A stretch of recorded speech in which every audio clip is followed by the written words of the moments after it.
Kính mời quý vị đại biểu chúng ta ổn định chỗ ngồi để chương trình chuẩn bị được bắt đầu. Xin trân trọng cảm ơn.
Kính mời tất cả quý vị đại biểu ở bên ngoài hội trường, chúng ta nhanh chóng ổn định chỗ ngồi để chương trình có thể được bắt đầu trong ít phút nữa. Xin trân trọng cảm ơn.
Phó Thủ tướng Thường trực Trương Hòa Bình và đoàn đại biểu cấp cao đang tiến vào hội trường.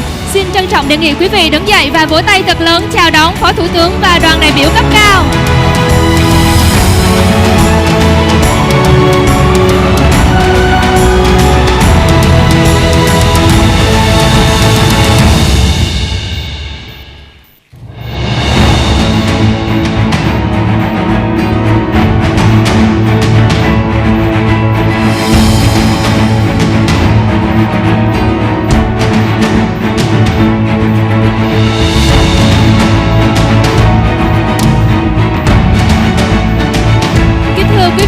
Quý vị khách quý, tiếp nối thành công từ hội nghị lần đầu tiên được tổ chức trong khuôn khổ APEC 2017, Hội nghị thượng đỉnh kinh doanh Việt Nam Business Summit (VBS), organized by the Vietnam Chamber of Commerce and Industry (VCCI), has become the annual event highly expected by the business of the investment community, opening the effective dialogue forum for the policy makers, CEOs to share experiences in the international trade and business for the orientation and cooperation in the future, and also discuss a new opportunity in the digital era to be the venue of exchange and direct meeting between the experts, policymakers, and entrepreneurs. The fall Vietnam Business Summit this year 2020 is organized on the sideline of the 37th ASEAN Summit with the theme of Vietnam Women Business, Digitize Vietnam toward Resilient, Responsive and Sustainable Development. Ladies and gentlemen, to attend the summit today, we have the great honor to introduce His Excellency Trương Hòa Bình, member of the Politburo, Permanent Deputy Prime Minister of the Socialist Republic of Vietnam, Mr. Vũ Tiến Lộc, Chairman and President of the VCCI, and also the President of the Vietnam Business Summit 2020.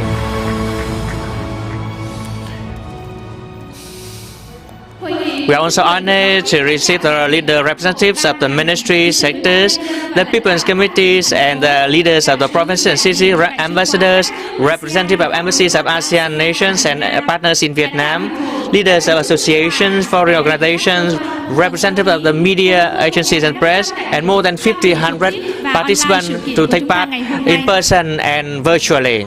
We would like to also once again to warmly welcome and thank you for the participation of you all in the Vietnam Business Summit 2020.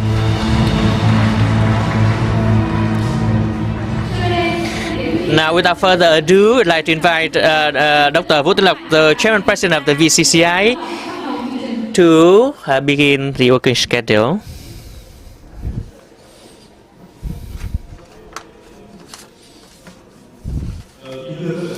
Ladies and gentlemen, the Vietnam Business Summit 2020 is organized as an annual event with great expectations by the Excellency Prime Minister Nguyễn Xuân Phúc and Standing Deputy Prime Minister Trương Hòa Bình.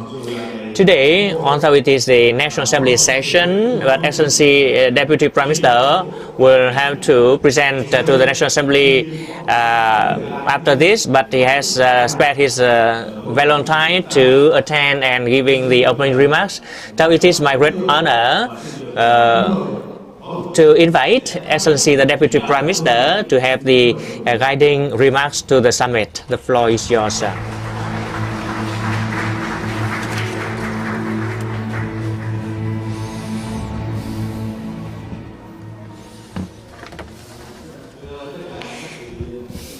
Distinguished guests, as the President and Chairman of the VCCI has said,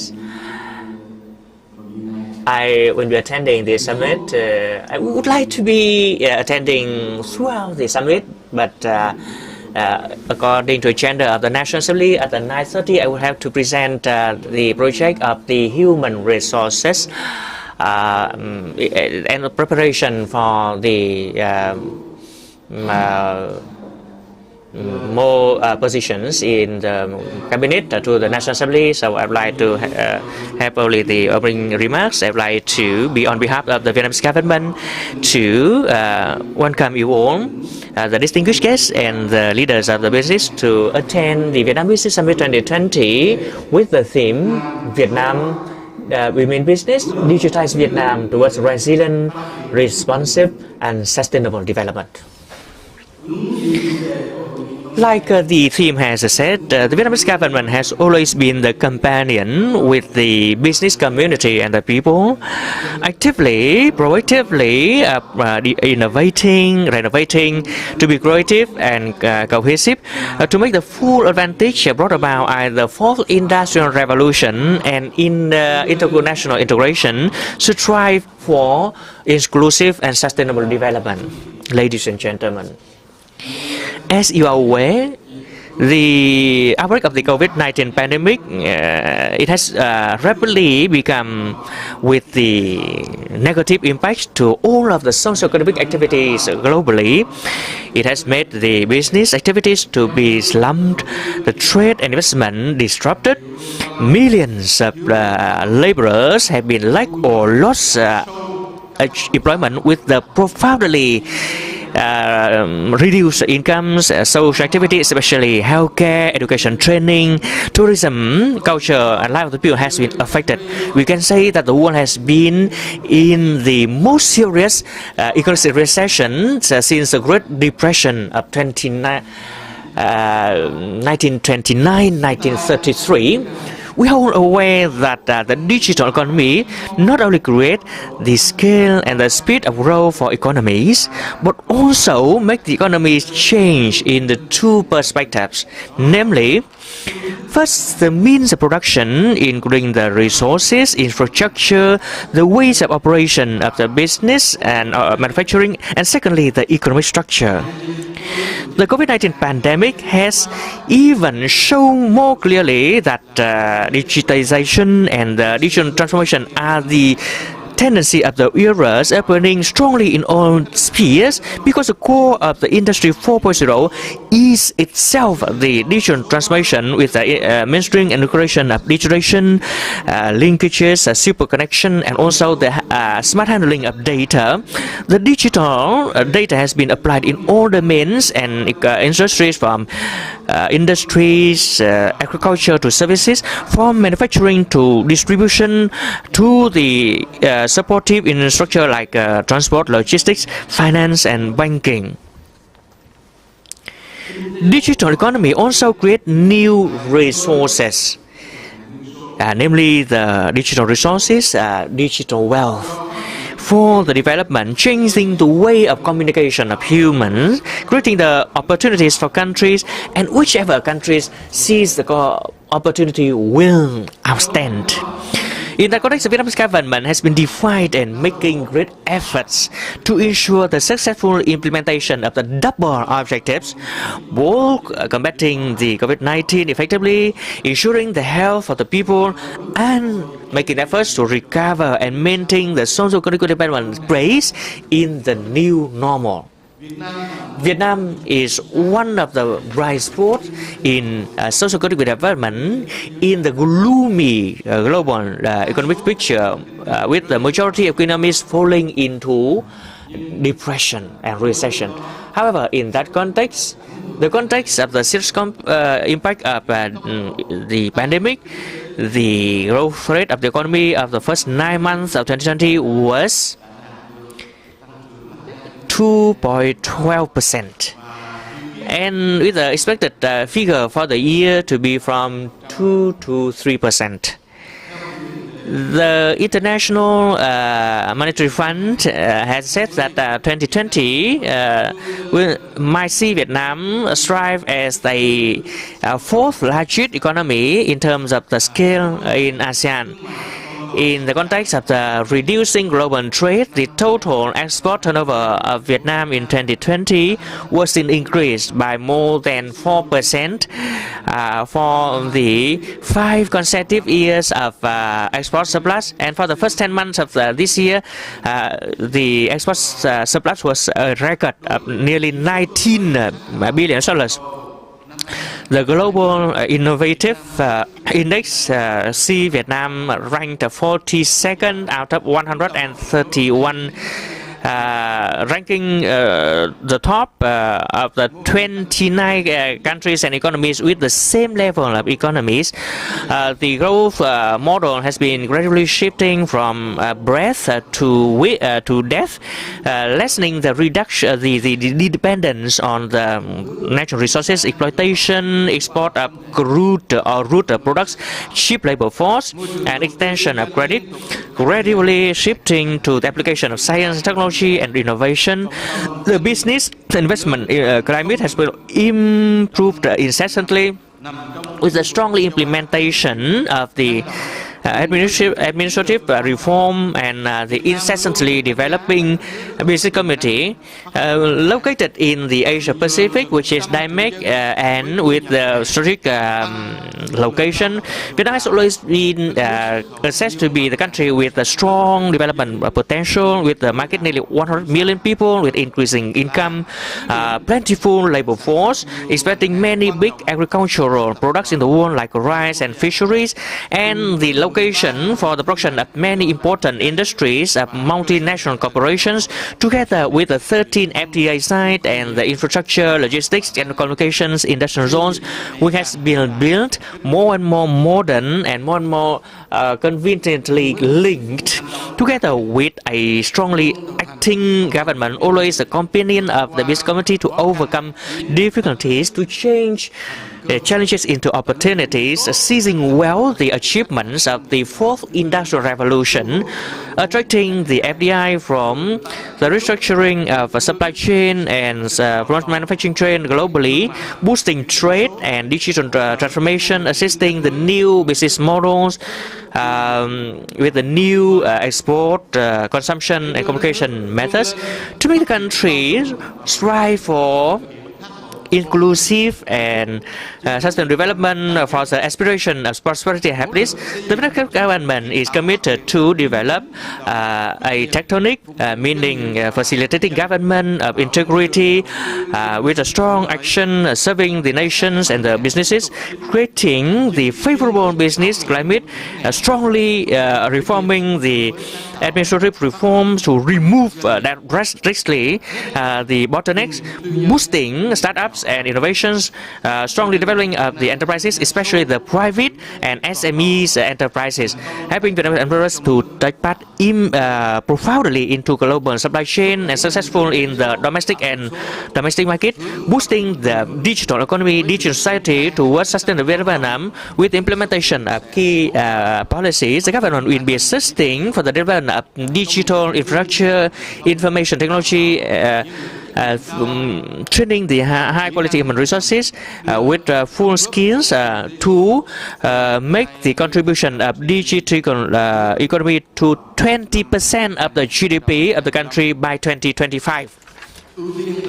Prioritizing the investment and quickly implementing the project of infrastructure, especially the strategic infrastructure, the digital backbone structure and infrastructure in the three domains of quality, quantity, and synchronicity, paying attention to investing the fundamental infrastructure in the rural areas and mountain areas to reduce the gap between the urban and rural areas, between the developed areas and the ethnic minority areas in the regions, ensuring equality, justice, democracy, and civilization to head towards the high-income economy, green economy, and also sustainable economy.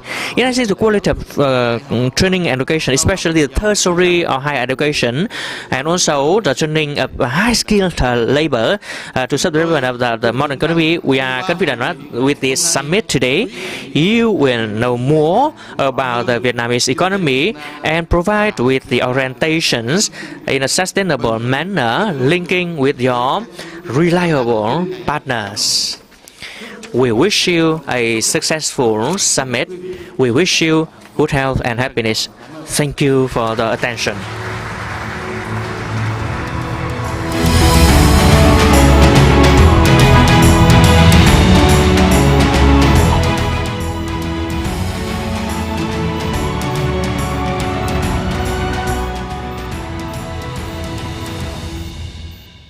Kính thưa Phó Thủ tướng Thường trực Trương Hòa Bình. Permanent Deputy Prime Minister Trương Hòa Bình, ladies and gentlemen, we have heard the remarks by Excellency Deputy Prime Minister, showing us a panoramic view of the Vietnamese economy, the current situation, and also the orientations ahead.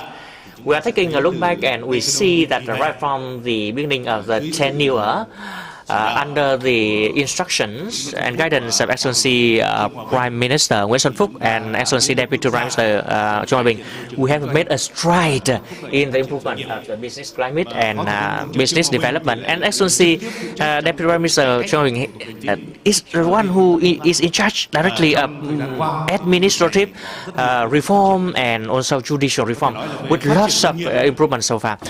For the business development in the tenure in Vietnam, the number of enterprises has been increased by 1.5 times.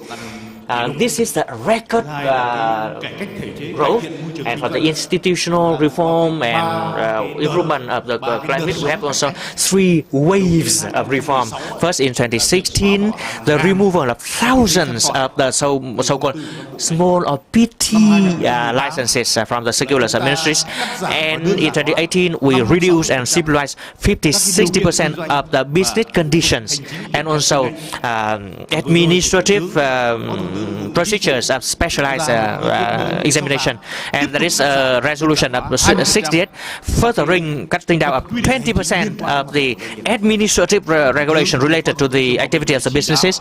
And the Prime Minister and Excellency Deputy Prime Minister Binh has instructed for organizing the special working group, the task force of the government, of the reviewing the kind of overlapping in the business doing, and also the special working team or the task force of boosting promotion of investment.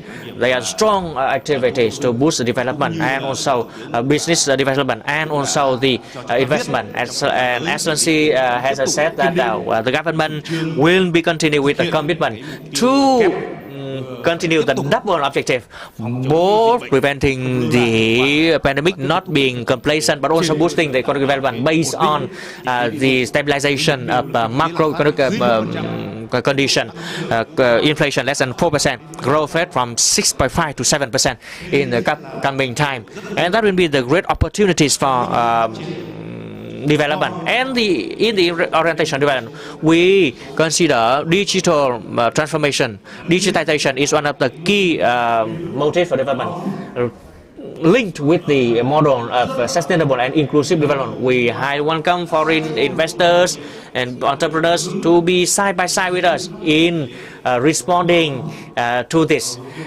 for the sustainable inclusive development towards digitization of the economy. As we once said, we are glad that so far, among the 30 Japanese investors asking for subsidies from the government to shift their orientation of investment back to Japan or to a third country, many of them have chosen Vietnam as a destination. And also welcome Samsung. The CEO of Samsung is here. Samsung has been accelerating the construction started by 2012. By 2022.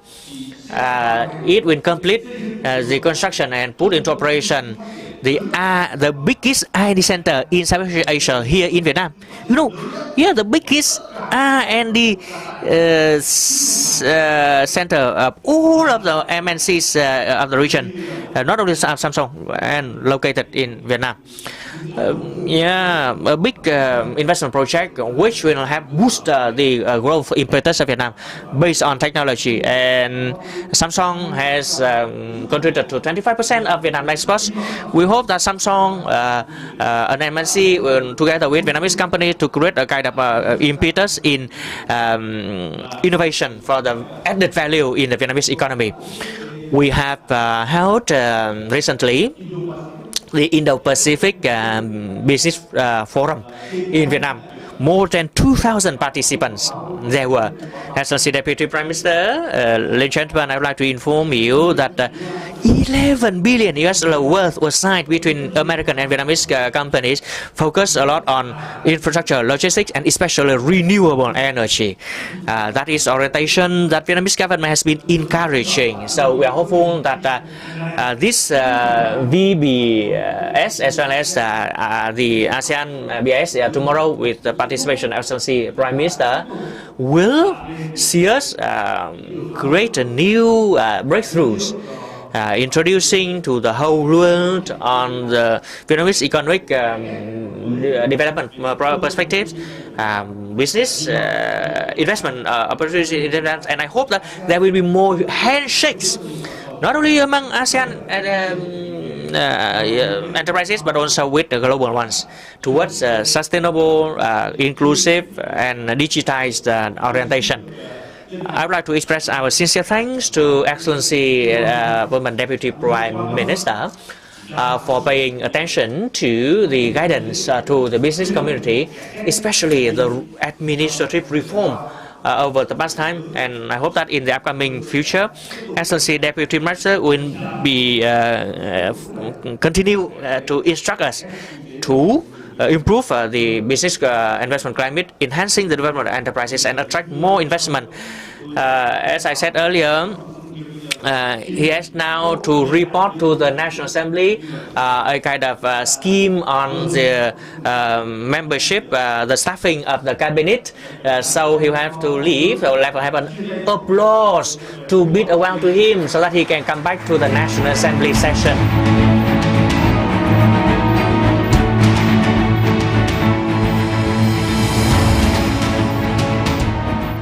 Trọng đề nghị tất cả quý vị chúng ta cùng đứng dậy và vỗ tay thật lớn để tiễn chào Phó Thủ tướng ạ.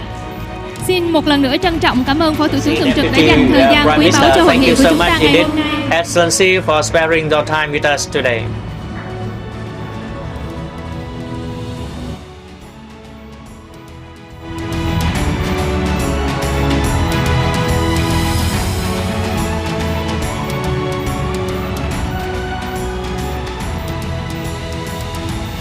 Xin mời quý vị an tọa. Please be seated.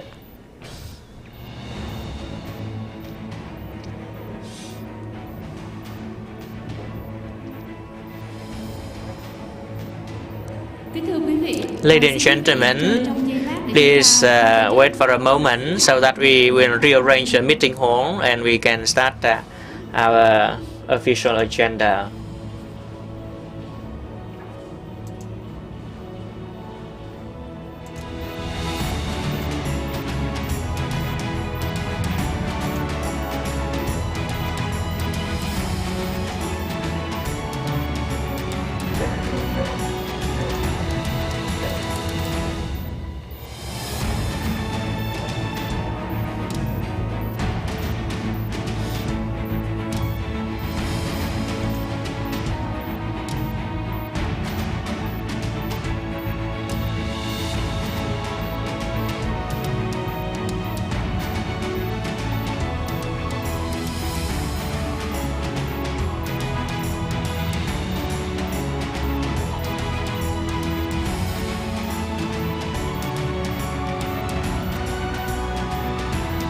Chủ tịch Hội nghị thượng đỉnh Kinh doanh Việt Nam 2020 Vũ Tiến Lộc Phó Thủ tướng is seeing Excellency off and will be back in some minutes, and we will resume our agenda immediately after.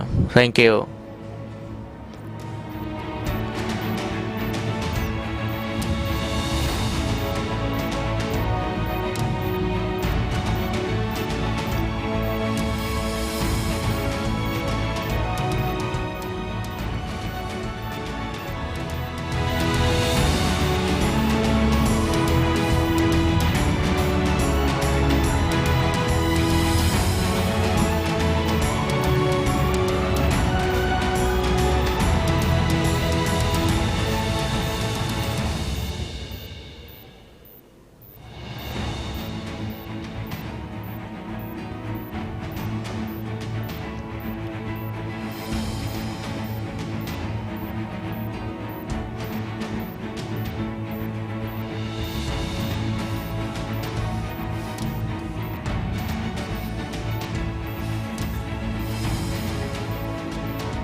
Kính thưa quý vị đại biểu, quý vị khách quý, và ngay sau đây chúng ta Distinguished guests and gentlemen, we will start the first session with the theme Vietnam Potential and Opportunities in the Context of Global Pandemic.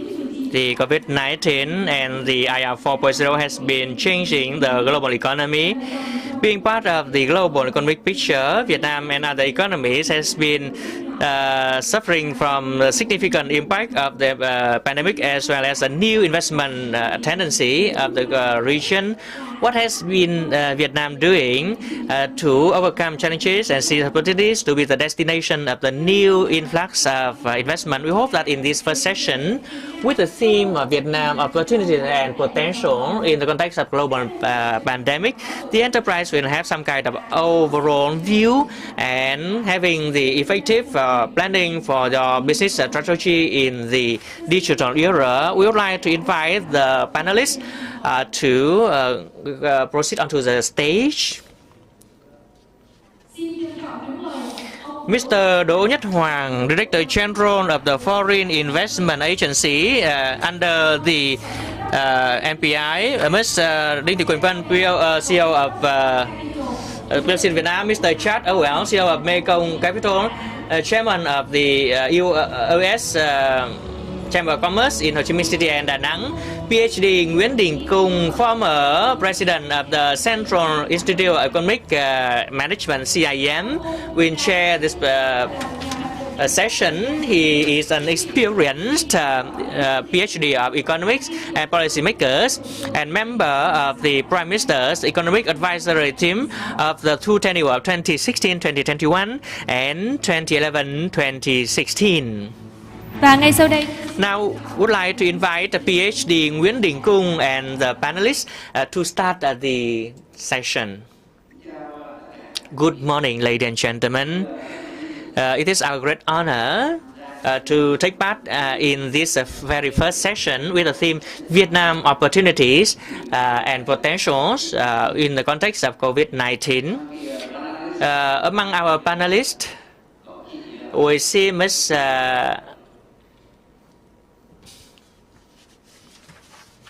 I will read the names.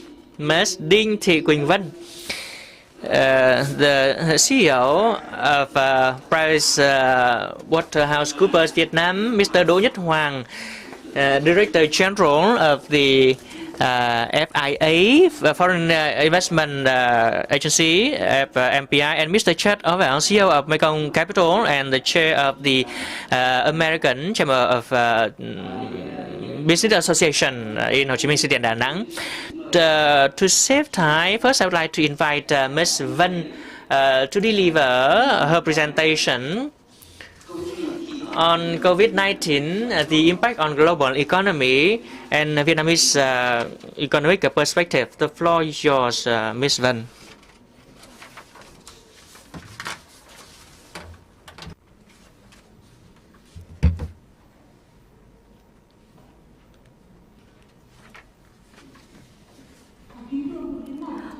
Mr. Vũ Tiến Lộc, Chairman and President of VCCI, ladies and gentlemen, allow me on behalf of PwC to present you on the topic of COVID-19's impact on the global economy and Vietnam's economy.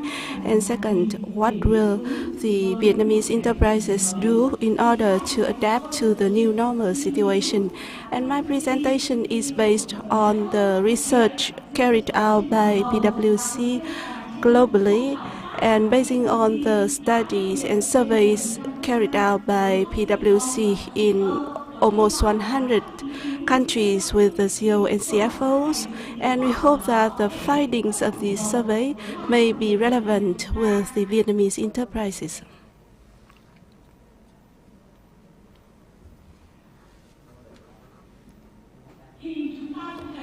As you may know well, never before the economists and the forecasting experts have continuously put into account the reduction directed forecast in 2020.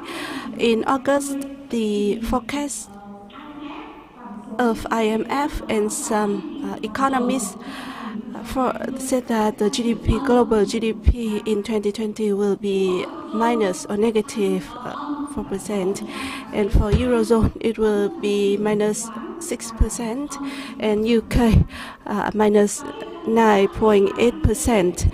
And with the economic scenarios under the COVID's impact at the early phase of COVID in the Europe and in the US, we see the V-shaped scenario, and we have the social distancing of 1 month. With the U-shape, we have the distancing of 2 to 3 months, and L-shape, we have more than 3 months or continuous social distancing. And after 8 months of the COVID, we see the scenario were a little bit too negative, and the impacts of COVID on the global economy may be less, and the GDP growth may be negative 8% worldwide. As His Excellency Deputy Prime Minister Trương Hòa Bình said, the COVID-19 crisis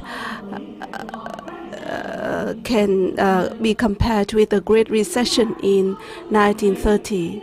Under this context, Vietnam is of course affected as well, and we are one of the very few countries with the positive GDP growth, and we can see that the growth rate, the beginning expected growth rate of 7%, but now I think that we may reach 3%, or according to the forecast in August, it will be 2.8%.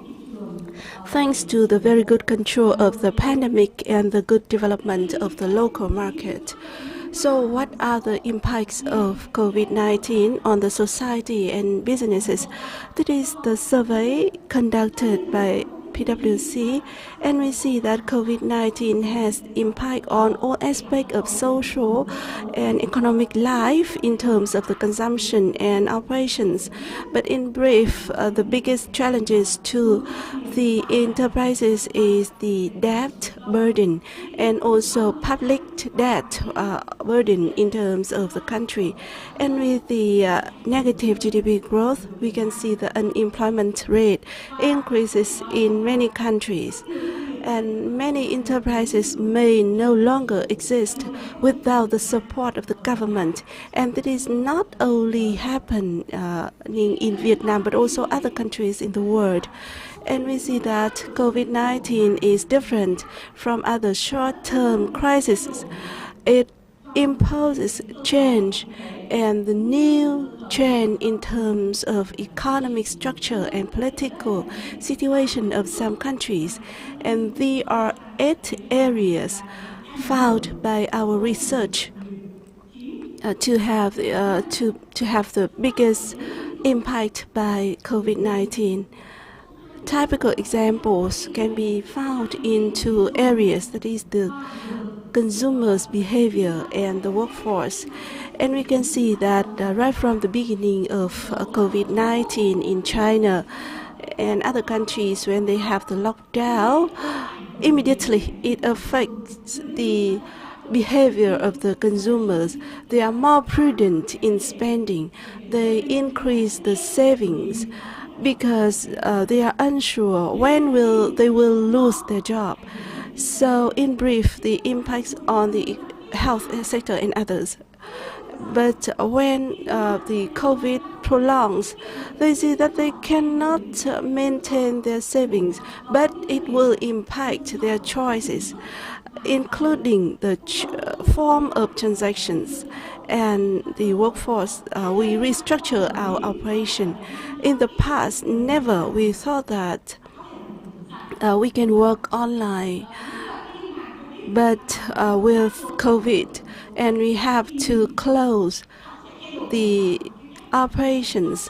So we need to rearrange our activities, and in the long term, it will become the new trend. I don't want to go deeply about this topic, but in Vietnam, we see that the social distancing nationwide was only 1 month, but in some countries, that is the 6th consecutive month or 7th consecutive month, and many colleagues from Europe said that they are not sure when they can come back to the office. So it requires the new change, the significant change in the restructuring and rearranging the task force and the human resources. Under this context of the social and economic aspect, we see that COVID has imposed several changes. For example, we have the digital economy. Many businesses say that digital technology and economy will create change. But it's been 3 or 4 years, and the change was not significant. But with the impact of COVID, we see that it is unavoidable. We must change in order to adapt. When we conducted this survey, normally every year PwC has the Global CEO Survey twice, one for the World Economic Forum in January and November for the APEC Summit. And this year we have another survey in June and July 2020. And during the lockdown in Europe, every 2 weeks we conducted a short survey for the CEO and CFOs. And we see that under this situation, how can the CEO, the leaders of the businesses do in order to adapt to the new situation? And we see the two highlighted trends in terms of business model. They said that we need to change the business model, focusing on two areas. First, promote and accelerate the application of technologies, especially digital technologies, for the change in the work form, and to make sure that these new procedures are relevant, basing on the work from home model, because they are uncertain when they can come back to the normal working situation. And second, we talk about economy. That means that instead of hiring the full-time staff, now we choose the freelancer or part-time staff to meet the requirements of the enterprises from time to time. This is also a good direction. 5 years ago, the change in the workforce and the shift towards freelancers and contractors already been seen, but with COVID-19, we see that it is a new trend that we need to accelerate. And the businesses, how can they do to reshape the future? We are trying to overcome this COVID. So we think about 4 directions. First, recovery. During the crisis, first business need to maintain their existence. They need to fix their gaps, and then they need to review their direction and restructure to start a new path.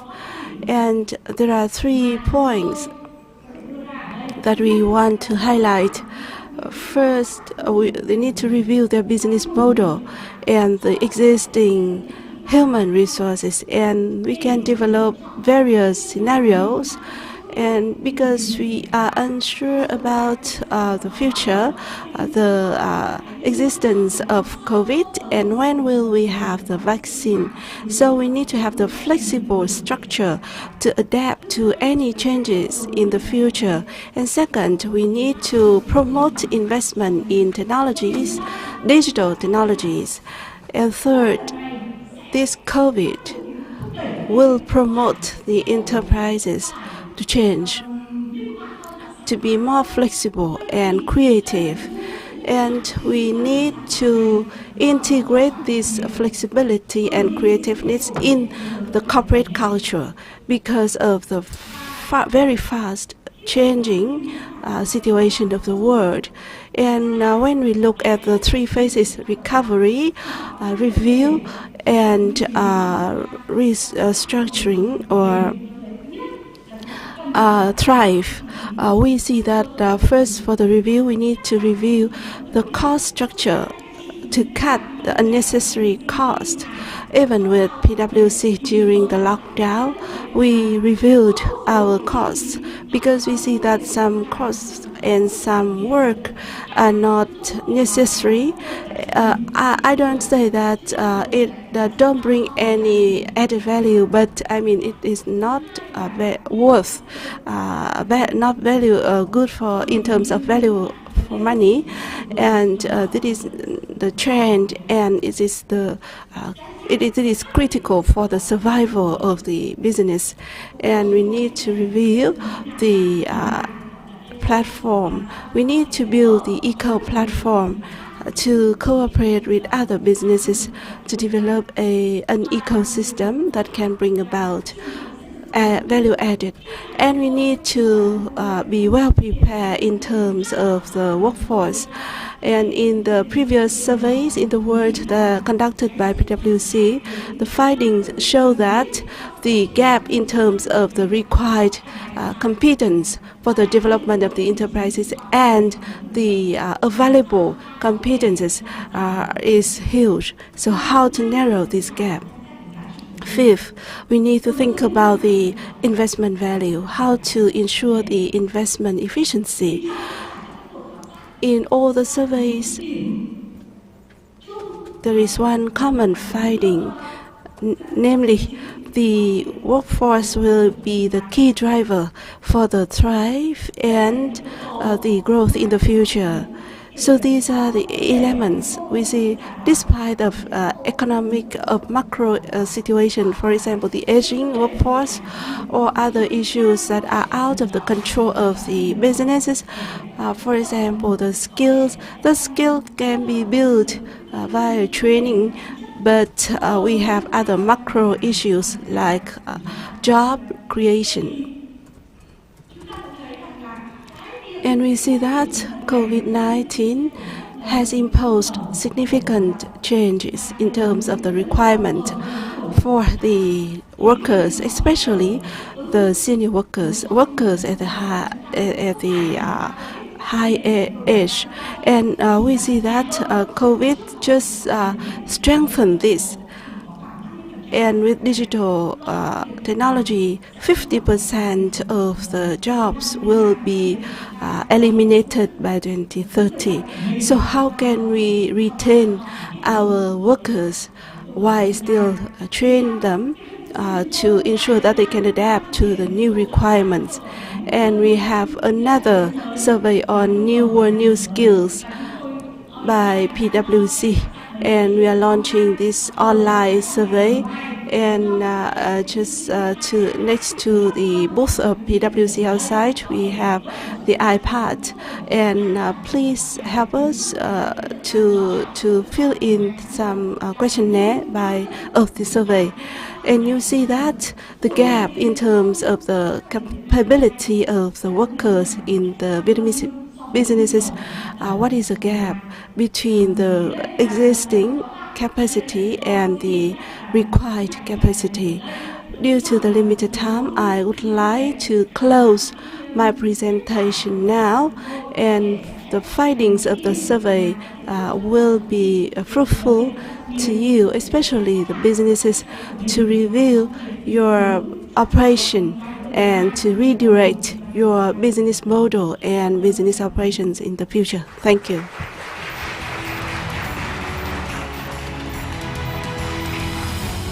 Xin cảm ơn chị Vân.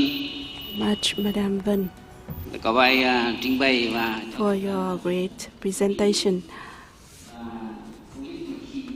on the impacts of COVID-19, which are very serious, comprehensive in all social economic aspects, and those impacts also drive the change.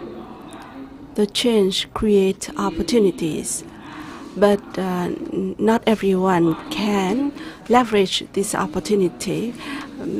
We have sustainable enterprises that can survive, but we also have some category of enterprises that need to close their operation.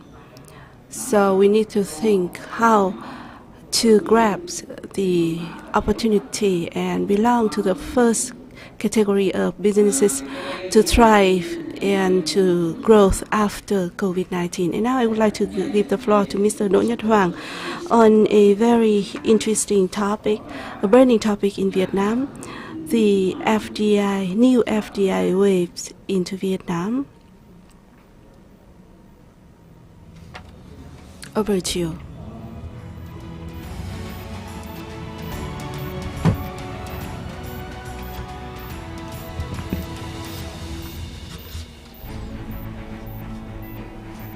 Kính thưa Vũ Tiến Lộc, Mr. Vũ Tiến Lộc, the Chairman President of VCCI, ladies and gentlemen, in my slides, there is lots of information, but we just would like to be very brief with the main information. First of all, we would like to invite you to take a look at the graph. You can see on this graph, you will see three waves. First, back please. Here, you can see on this slide, and you can see the three waves, three milestones. 1995, there was a peak. 2008, there was another peak, and now it is rising upward. In 1994, 1995, 1994, the lifting of the embargo by the US, and 1995 is a normalization of diplomatic relations between the two countries. So the investors were welcoming the normalization with a new wave. The second wave was after 2007 joining WTO. With the peak in 2008, you see. The second peak, 72.5 billion US dollars, the highest so far. Then the recession, the world crisis, corporation group seized overseas investment. So there was a kind of decreasing, and after 2 or 3 years, it was started rising up so far until now. So you can see the wave of investment so far has been lengthened for prolonged for some years now, 7 or 8 years, not abruptly now. That influx, where is it from? In the profound crisis context of the world, Vietnam has a orientation of macroeconomic stabilization. Yeah, you can see the graph of the GDP around 5 to 7%. And this year, due to COVID, yes, there has been impact. But the government has been making efforts so that by the end of this year, the growth will be high compared with the world. Why the world has seen lots of minus growth, and due to some reasons.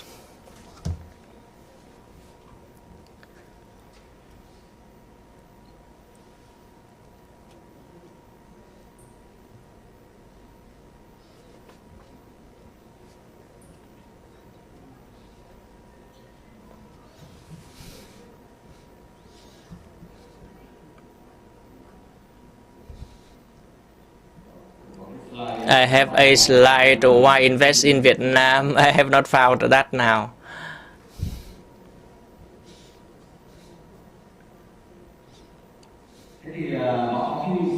So you can see here why, some reasons. Vietnam has been having some kind of advantages and also appropriate policies in the past time. First, Vietnam has had stability, political stability. Secondly, rapid and sustainable growth for many years now. Thirdly, the cost and preferential treatment, quite competitive. And fourthly, abundant labor force. Fifthly, a potential market, the market full of potential. Yeah, accessing the growth, the 100 million population, and also with a high average spending or consumption, and due to the high, relatively high average income. And sixthly, Vietnam highly integrating in the world. Seventhly, always strongly reforming. And eighthly, it is in the center of South Asia, from north to south, east to west, linking the Chinese and ASEAN markets and other countries' economies to the east and the west, to the north and the south. That is the kind of potential and efforts to improve the investment climate. And now, COVID-19 and also the kind of trade disputes and conflicts in the world has been creating a new impulse. The shifting, as I said earlier, has been for 6 or 7 years now, and the contact investment Vietnam has been there, and you have heard about China +1 and Thailand +1. Only not now, I don't know. I don't know to say the phrase shifting from China to Vietnam. I do not like to use the word shifting. China is still a good market, 1.4 billion people, quick responsive policies, and also the good support to enterprises, and also good support industry. So it is not easy to leave China. It is only that it is the restructuring, diversification of the investment.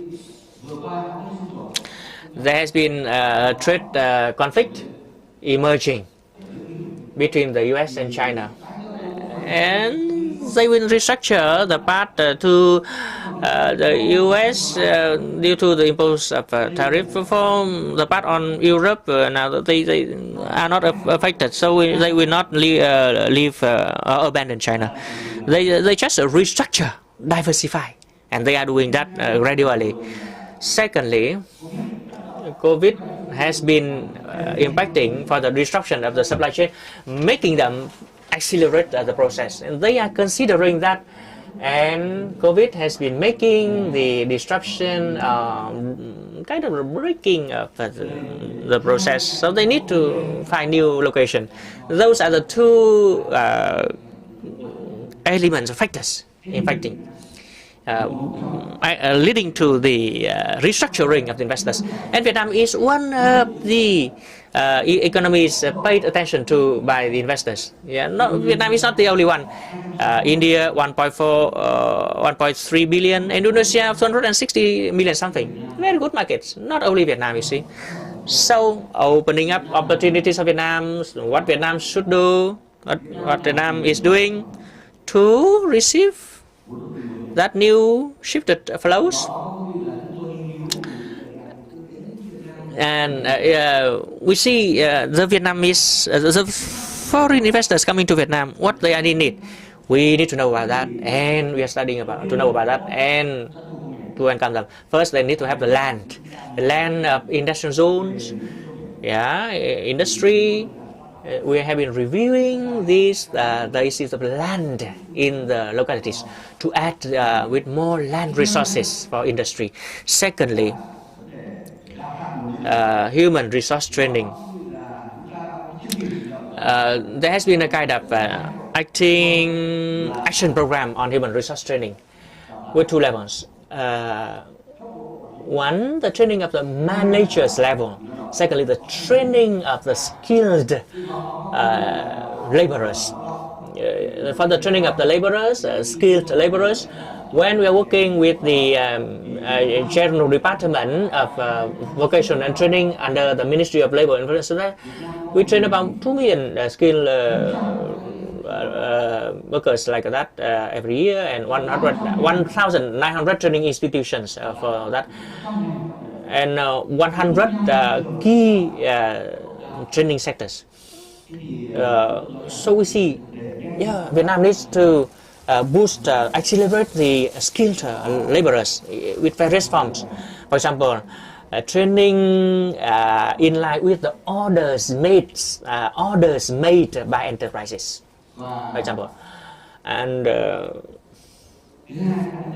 thirdly, in relation to energy, the Ministry of Industry and Trade, MOIT, has been reporting to the government to review the PDP Power Development Plan number 8, PDP 8. And in our list today, there are multi-billion of dollars wanted to be invested in the energy sector. Next is the support industry. In August, the Prime Minister issued, the government has issued resolution number 115 on boosting support industries. And then the ministries coordinated by the MOIT has been working strongly on that. And the enterprises themselves have been striving. For example, Samsung, when they came to Vietnam, it brought along more than 70 of its support industry company. Now about 40 suppliers, level 1 vendors are Vietnamese. And Samsung has been committed to increase that to 50 So Vietnamese companies have been striving to be stronger with the support of the foreign companies. And Vietnam has also revised its legal framework. You are aware that the revised investment law and the PPP law, enterprise law have all been, they have been revised. Lots of the simplification of the investment procedures. And in the presentation by Mr. Lộc, he also said about the removing of procedures. And Mr. Kung here, when he was still holding the position of the president of CIEM, he was very active in removing the so-called small or petty licenses, petty permits. And with the revised investment law, many of such petty permits have been cut, have been removed. And also with lots of preferential treatment introduced. And when it take effect on the first day of 2021, I show it the slide. Yeah, 1 minute. Yeah, you can see 4 years exemption, 50% reduction in 9 years.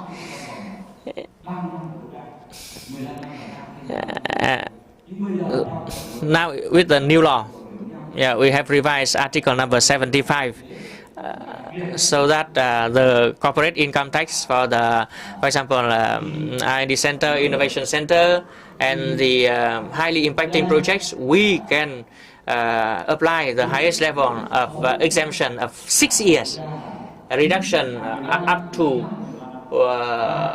reduction of maximum 50% for now. Not 9 years, but 13 years. I think other countries cannot have such preferential treatment. That is on the preferential treatment for investors. And recently, the Prime Minister has set up a kind of working team, a task force headed by Deputy Prime Minister Phạm Bình Minh, and the Minister of MPI to be the deputy head of the task force, and the members to be the 12 ministers of related ministries. And the task force has been working a lot with the investors, including using webinars to discuss with them, and has been multiple US dollars committed. But we cannot reveal yet. We reveal that in this summit because they request us to keep it confidential. So we are working silently like that, and that is some kind of the work to welcome the new influx of investment. And in addition, there are also other methods that the government, the national assemblies, the localities have been working actively to assist the investment. So due to the time constraint, I would like to be reviewed like that, and look forward to answer to the questions later on. Thank you.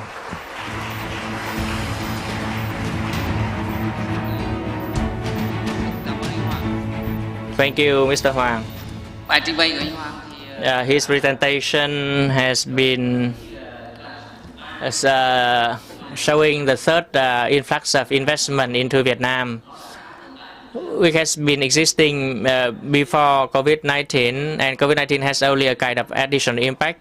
And also the Vietnamese government has had new policies, and I think one of the new policies is a special treatment decided by the Prime Minister. So the negotiation for the preferential treatment will be more kind of flexible, not quite rigid in a specific case. By size. I think that is the kind of fundamental difference with other countries. Now I would like to invite Mr. Chad Owen, the CEO of Mekong Capital, and the chair of the U.S. Research Association in Ho Chi Minh City and Da Nang, to speak about the influx of foreign investment into Vietnam. Thank you and good morning. Xin cảm ơn và xin kính chào quý vị. Invited by Dr. Vo Tin Lap from VCCI. It's my pleasure to share my thoughts with you. We've had plenty of statistics and conversation about 2020 and the impact of COVID. I'm going to share a bit different than our knowledge partner or our government partner. I'm going to share from a practical experience point of view. I run Vietnam's best well-known and most successful private equity firm, Mekong Capital. We've been investing here for 20 years. We're currently investing out of a $250 million fund vehicle. I'm also the chairman of AmCham in Ho Chi Minh City and Da Nang, representing 2,000 member companies who are committed to growing trade and investment between the United States and Vietnam. The question I'd like to leave you with, invite you to consider, is why Vietnam? Why invest in Vietnam from a very practical point of view? Of course, COVID has been an amazing and shocking experience this year, but I invite you to look at how the government of Vietnam and the people of Vietnam responded to it. The fact that we have only 35 deaths in this country, less than 1,300 cases, for me is a symbol of the extent to which the government of Vietnam is resolute, highly competent, and that the people of Vietnam are ready to unite and support each other in the face of challenges. But this has not been a surprise to me, having been here for the last 24 years, that the government was able to handle the crisis and the challenge in such a resolute way. For me, this is just an example of how organized and how united this country is in the face of challenges. The photo I'm sharing with you now is a photo that was particularly touching for me. It's a photo of hospital workers at a hospital treating COVID-positive patients, but they chose to sleep on the sidewalk instead of going home to their families. That is an example of how committed the people of Vietnam are when they unite in the face of a challenge. You've heard the statistics already about GDP growth, but I want to paint a different picture.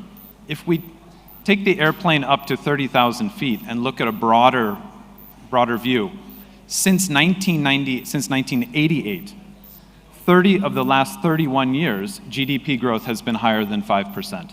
And the one year it wasn't was 4.9. Of course, 2020 is an exception. But referring to the word sustainable, this is an example of how sustainable the growth is in Vietnam. In turning to questions that I get from the investors who invest in my fund, or the American companies looking to invest in Vietnam, or regional investors considering to come here, one of the main concerns is inflation. Will I be stuck with an inflationary environment? And yes, Vietnam had a bout with hyperinflation in the 1980s and a short stint of inflation post-GFC. But currently, and for the last 5 years, the State Bank of Vietnam has been highly focused on controlling inflation and ensuring high-quality credit growth. So for the last 5 years, inflation has been in a very comfortable range of 1.5 to 3%. How about the currency? How about the exchange rate? Little known to most investors that the Vietnam dong is one of the most stable currencies if you compare to other ASEAN currencies. In the graph I'm showing you now, the almost perfectly flat black line is the VND to the US dollar exchange rate over the last 4 or 5 years, showing it is one of the most, or if not the most stable currency in all of Southeast Asia. And what is behind that? It's not only the State Bank of Vietnam's attention on quality credit growth, but it is also the fact that Vietnam is now in a structural trade surplus. Vietnam has been enjoying this trade surplus for the last 5 years, and it's undisputed that this will continue.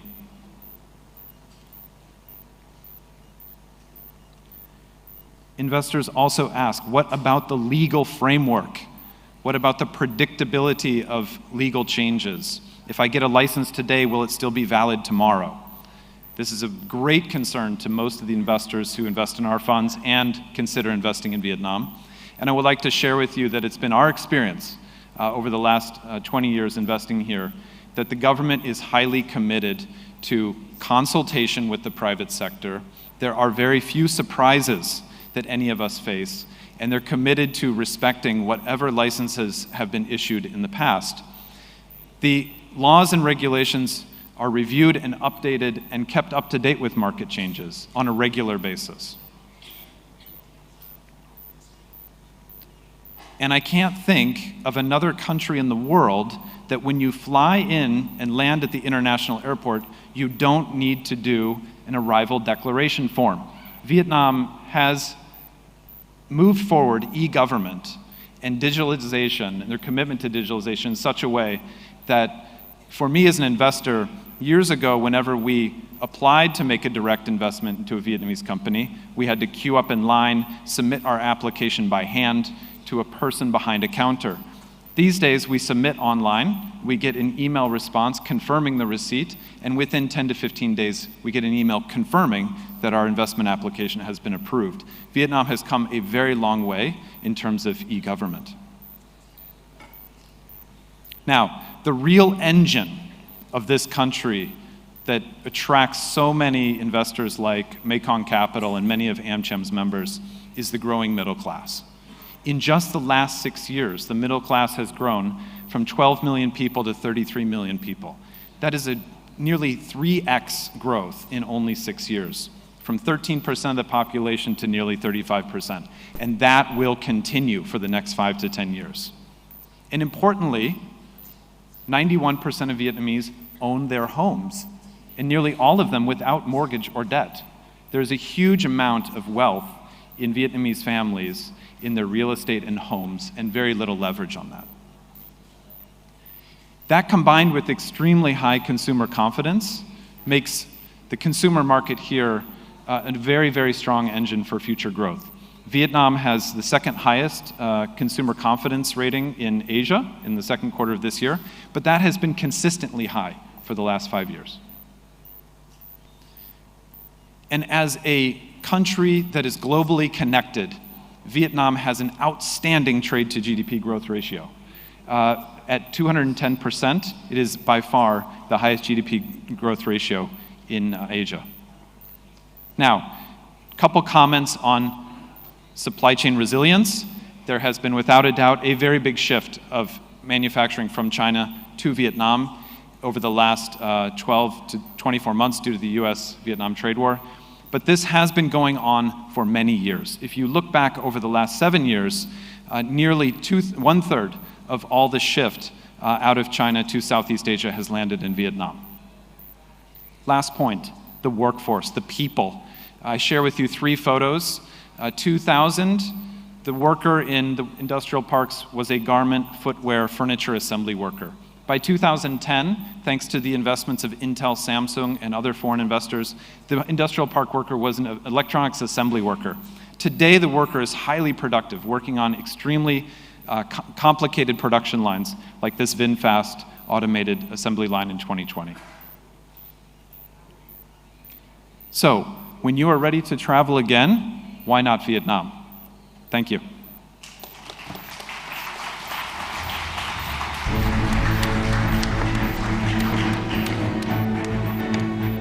Xin cảm ơn ông. Thank you, Mr. Chad Irvin, for the presentation with a negative view on the investment climate in Vietnam, pointing out why Vietnam. However, the foreigners, they seem to have more positive views than researchers like us, Vietnamese researchers like us. In fact, 30 years in Vietnam, GDP only 5%, and it tends to decrease. The first decade, it was 7.5, the second decade, 6.5, and the third decade, less than 6. What about the next decade? And meanwhile, we have not overcome the middle income trap, which should require the rising trend to make the breakthroughs. We now are in the decreasing trend, attributed to various factors, and so what is important is how to make the breakthrough, disruptive development, not to let the continuous decreasing trend. It will be problematic. It might be problematic. So we have heard the 3 presentations. Maybe you would have questions, but to save time, I would like to have some questions to the panelists. First to Ms. Vân. The forecasted GDP growth of Vietnam next year is more than 6%, and then it will increase. In 2021, we may gain the high growth rate because this year it is low. Next year's, why with the economic drivers, we still think about that high growth. According to your company's forecast, minus and plus 2. I think among the 3 categories of businesses, we have the one category of sustainable growth. The second one is the survival businesses. And the third one is the driving and thriving businesses. So what are the differentiating factors of the category 1? And to Mr. Huang, I have one question as follows. Resolution 50 of the Politburo provides that we will attract the selective investment and improve the FDI quality. So what do you mean by selective? And the policies, in your presentation, I haven't seen the selective policies. So all the policies about the selection. So could you please supplement this content to us, the selection of the foreign investors under this wave in order to have the better quality investment?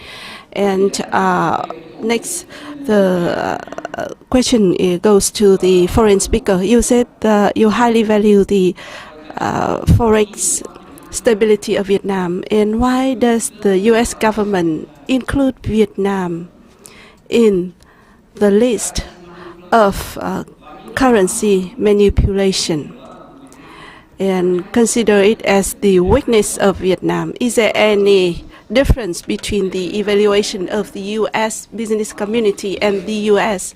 government? Could you please explain to us this issue, Mr. Chat? Thank you. So these are the 3 questions. Please be brief in your explanation. Thank you, Mr. Kung. I would like to have the answer to the first question regarding the forecast. In 2021, it is forecasted that the Vietnamese economy will have the better growth of more than 7%. One of the reasons is because in 2020 it was low. It may be right, but another more important reason is that we can control the pandemic well, and while other countries in 2021, they are still trying to cope with COVID. So this creates a prerequisite as a driver for the growth in 2021 and 2022. But when we do the forecasting, it is based on some certain assumptions. The policies must be relevant because obviously in 2020, to some extent, the COVID control and the policies of Vietnam were quite relevant to drive the economy growth. And if we still continue with these drivers, it will be the good prerequisite for the next year growth. And the second question, when we do the survey, we think that when we talk about sustainability, and the businesses, I think that COVID has shown us a clear picture. Businesses focus on their differentiated lines on the core businesses in terms of the human resources and relevant infrastructure will be those that will thrive. Businesses with the scattered, fragmented investment, and they do not focus on their strengths and core competencies, they may fail soon. Because what we see is just the tip of the iceberg. They follow the scheme, they try to scheme the profit, but during crisis with these business lines, they will collapse. So I think we should focus on our core business with our internal strength we don't focus and rely too much on the external strength. And second, we should focus on the governance and the workforce. So these are three very clear factors shown in many surveys. And another point which is very important, that is adapting and ready to change. And when we see the crisis, we always hope that the government will have some measures, and it will be overcome quickly. So we may be left behind compared to those with a good response to the crisis. And once they overcome the crisis, they will have the prerequisite to drive and to thrive. Thank you.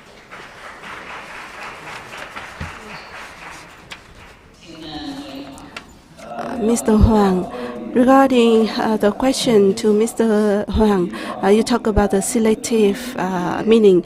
According to the resolution 50 of the Politburo, the title of the resolution, that is the improvement and enhancement, the efficiency or efficient policies in collaboration and in the investment cooperation.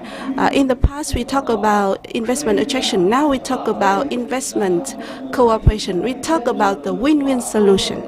So we base on the efficiency, environmental and technological quality as a criteria for the assessment of the projects.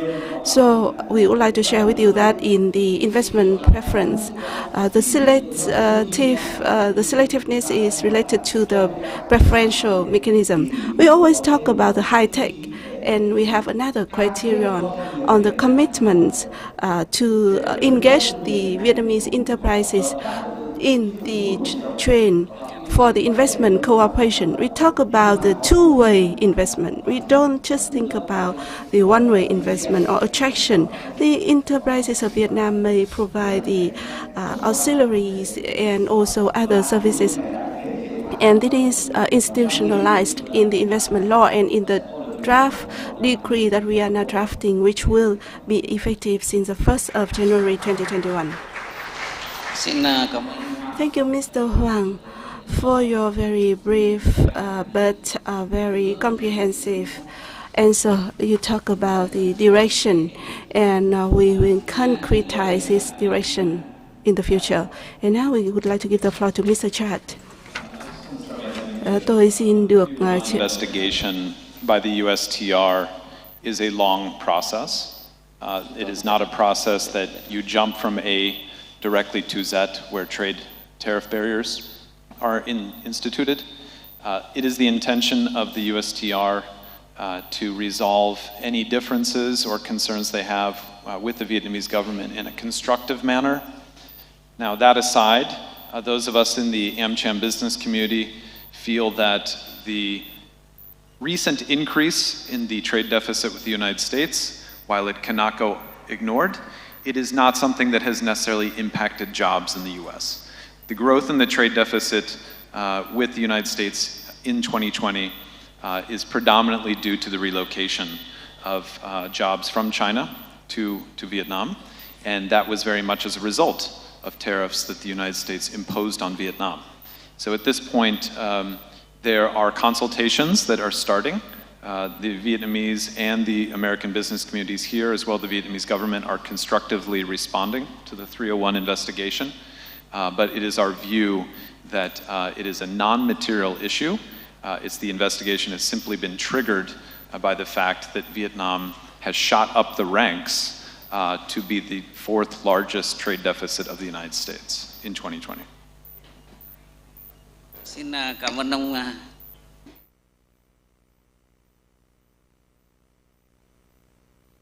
Thank you so much. We are fully aware of that, but we think that we don't just aim at not the root cause. We should focus on the root cause in order to identify the solution, which is win-win. So we will think that the foreign exchange rate is not the fundamental cause. And we have 5 minutes more. Maybe we leave the floor to all the delegates for 1 or 2 questions, please.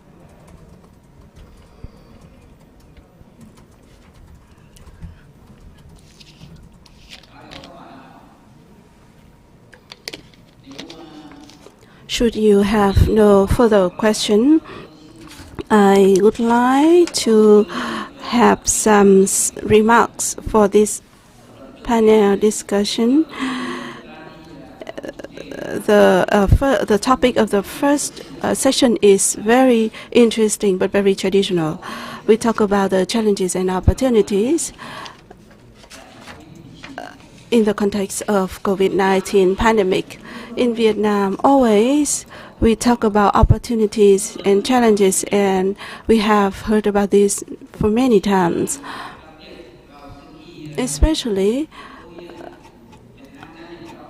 during the integration of Vietnam into WTO, we also talk about the challenges and opportunities, and also when we adopted TPP and also EVFTA and COVID-19, we talk about opportunities and challenges. And I think that any change will impose both challenges and opportunities, and we need to identify.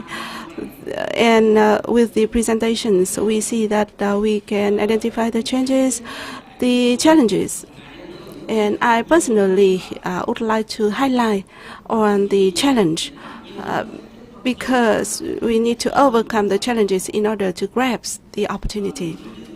If we focus too much on the opportunities while ignoring the challenges, we may fail to leverage the opportunities.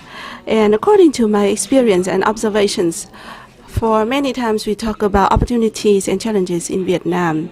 We focus too much on the opportunities while less focusing on the challenges. And once we must know that once we can overcome the challenges, can we leverage the opportunities? So this is a point that I want to share that may be similar in this crisis. And according to Ms. Van's presentation, you highlighted the two keywords, the speed and flexibility. Both government and businesses must change at a much faster speed compared to what it was, and more flexible adaptation is required. This is also the weakness of the Vietnamese enterprises and the FDIs, and it is also the weakness of the government of Vietnam. I hope that we can discuss and overcome the challenges and grasp the opportunities, and we all will succeed and enter the first category of enterprises as introduced by Ms. Van. And last but not least, we would like to give a round of applause to all the three speakers for your outstanding presentations. Xin cảm ơn. Thank you so much.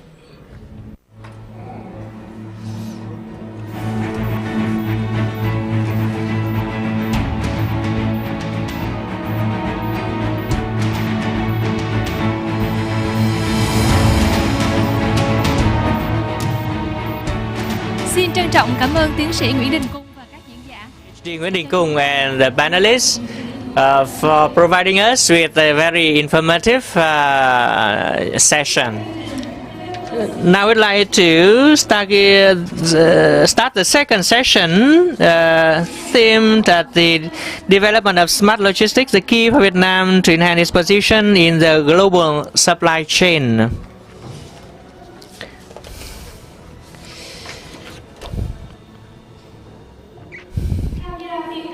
Taking part in this second session are the panelists. Mr. Lê Duy Hiệp, Chairman of the Vietnam Logistics Association, Mr. C.K. Sakaki, Senior Urban Transport Sector Specialist of Buôn Peng, Mr. Đỗ Huy Bình, CEO of Smart Lock Corporation, Mr. Len Hughes, Head of Vietnam Logos Group. And the moderated It is moderated by Mr. Trần Thanh Hải, Deputy DG, Director General, Information Department of MOIT, who has been knowledgeable of the IT, e-commerce, and logistics. He has been the main compiler of the action plan for the development of logistics signed by the Prime Minister for promulgation. Và ngay sau đây tôi xin Without further ado, I'd like to invite the panelists and Mr. Trần Thanh Hải to proceed on to the stage for the second session.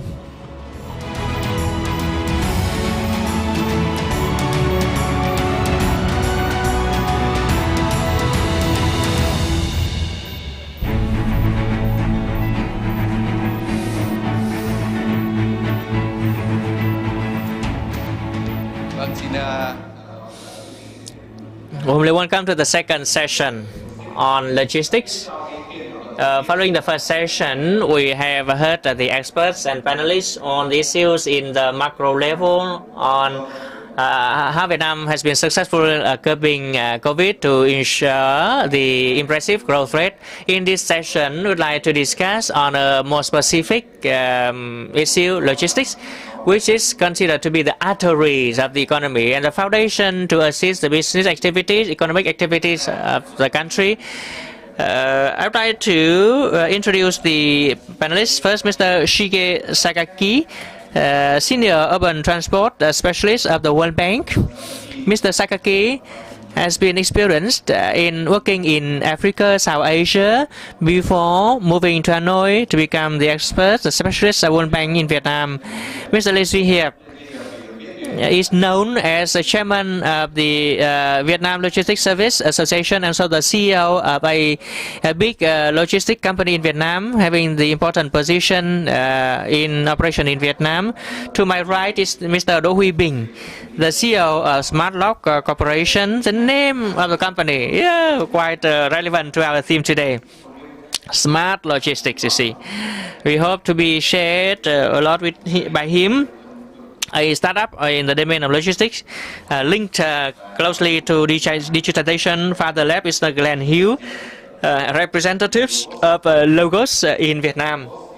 Logos is an investor developing the logistical infrastructure.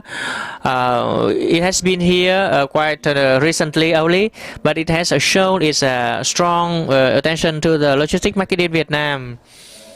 In terms of the agenda for this session, first I would like to invite the two speakers. Mr. Sakaki and Mr. Lê Duy Hiệp will be speaking briefly before we have the discussion. First, Mr. Sakaki, the floor is yours from the World Bank with a presentation of the overview and recommendation for development of logistics in Vietnam.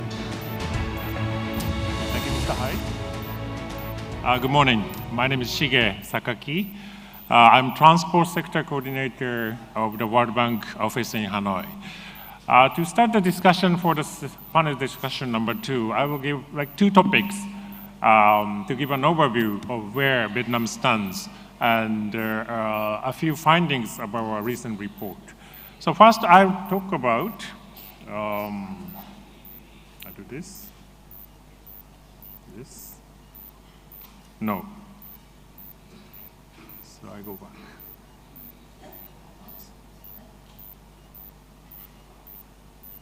Go.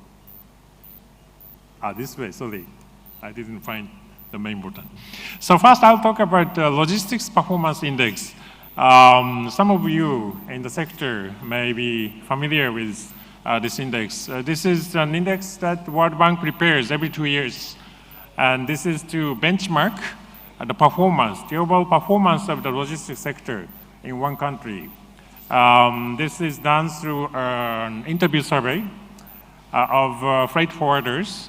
About 800 to 900 respondents respond to questions, and the World Bank put together and combine it to one score. So you have one score for each country, and you get the rank, whether Vietnam is 30-something among the 160 countries. Then you have what they call dimensions, or I call sub-indicators, 6 indicators. so that you can look at specific aspects of logistics performance. So it has indicators on customs, infrastructure, and international shipment.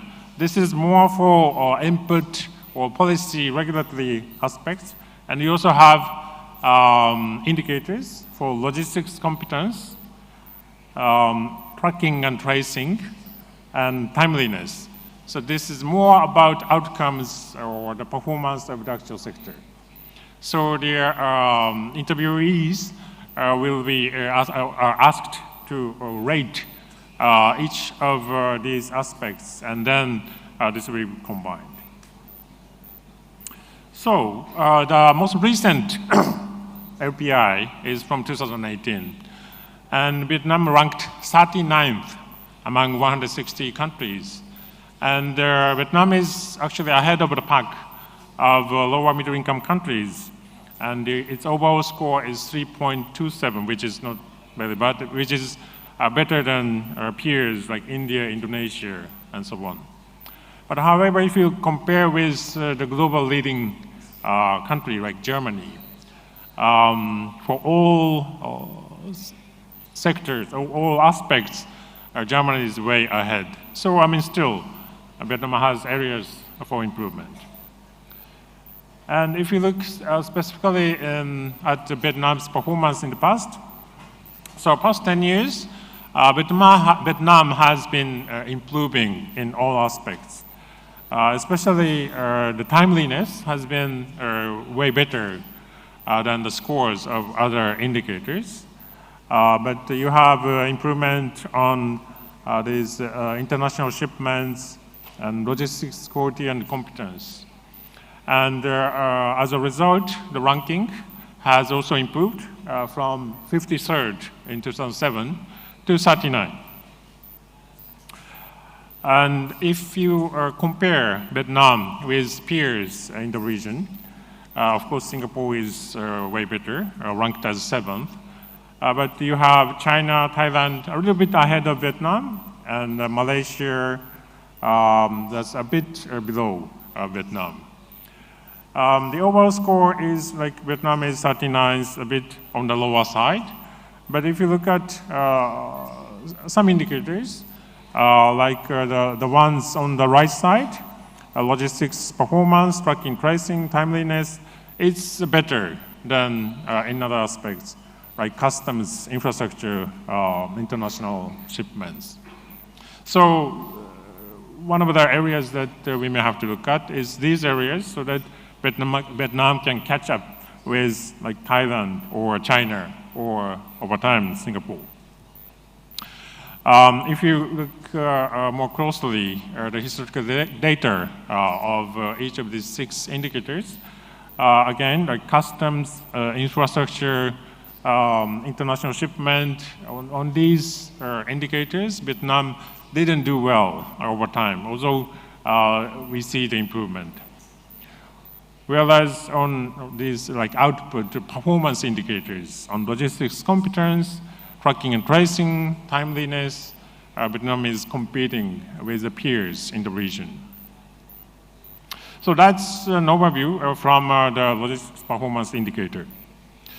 I would also like to introduce a report that we completed in 2019 and disseminated early in 2020. It is called Vietnam Development Report. The subtitle is Connecting Vietnam for Growth and Shared Prosperity. If you can Google it, the short title of this book is BDR 2019. You can find it. So we looked at connectivity from 3 aspects: integration, inclusion, resilience. From World Bank, like inclusion of the poor or the bottom of the hierarchy is important, and resilience is also important. But today I'll focus on integration aspect. First, integration with global market. We did analysis of value chains and found that 9 value chains or 9 product groups constitute 70% of export value in 2017. And we looked at which road network these value chain use. So some roads, you have more passenger cars. Some roads, you have trucks. But for some roads, they serve critical value chains that contribute to the economy. And we look at specific value chains like aquaculture, rice, and then combine all 9 key value chains to obtain this map on the right to see which roads are more important. So government may want to focus on these critical road sections. This is my last slide. From the domestic part, we also looked at the gateways, international gateways. We found that 6 main border gates serve about like 80% of the total trade value in 2016. But these 6 international gateways have some issues on capacity, so the capacity improvement is required, and especially the hinterland connectivity. Roads coming to the port or the airport is also congested, and you don't have very good like multimodal connection to these border gates. And also consolidations at the major ports may enhance the performance of the sector of Vietnam. So I'll stop here and hope this will contribute to the discussion. Thank you.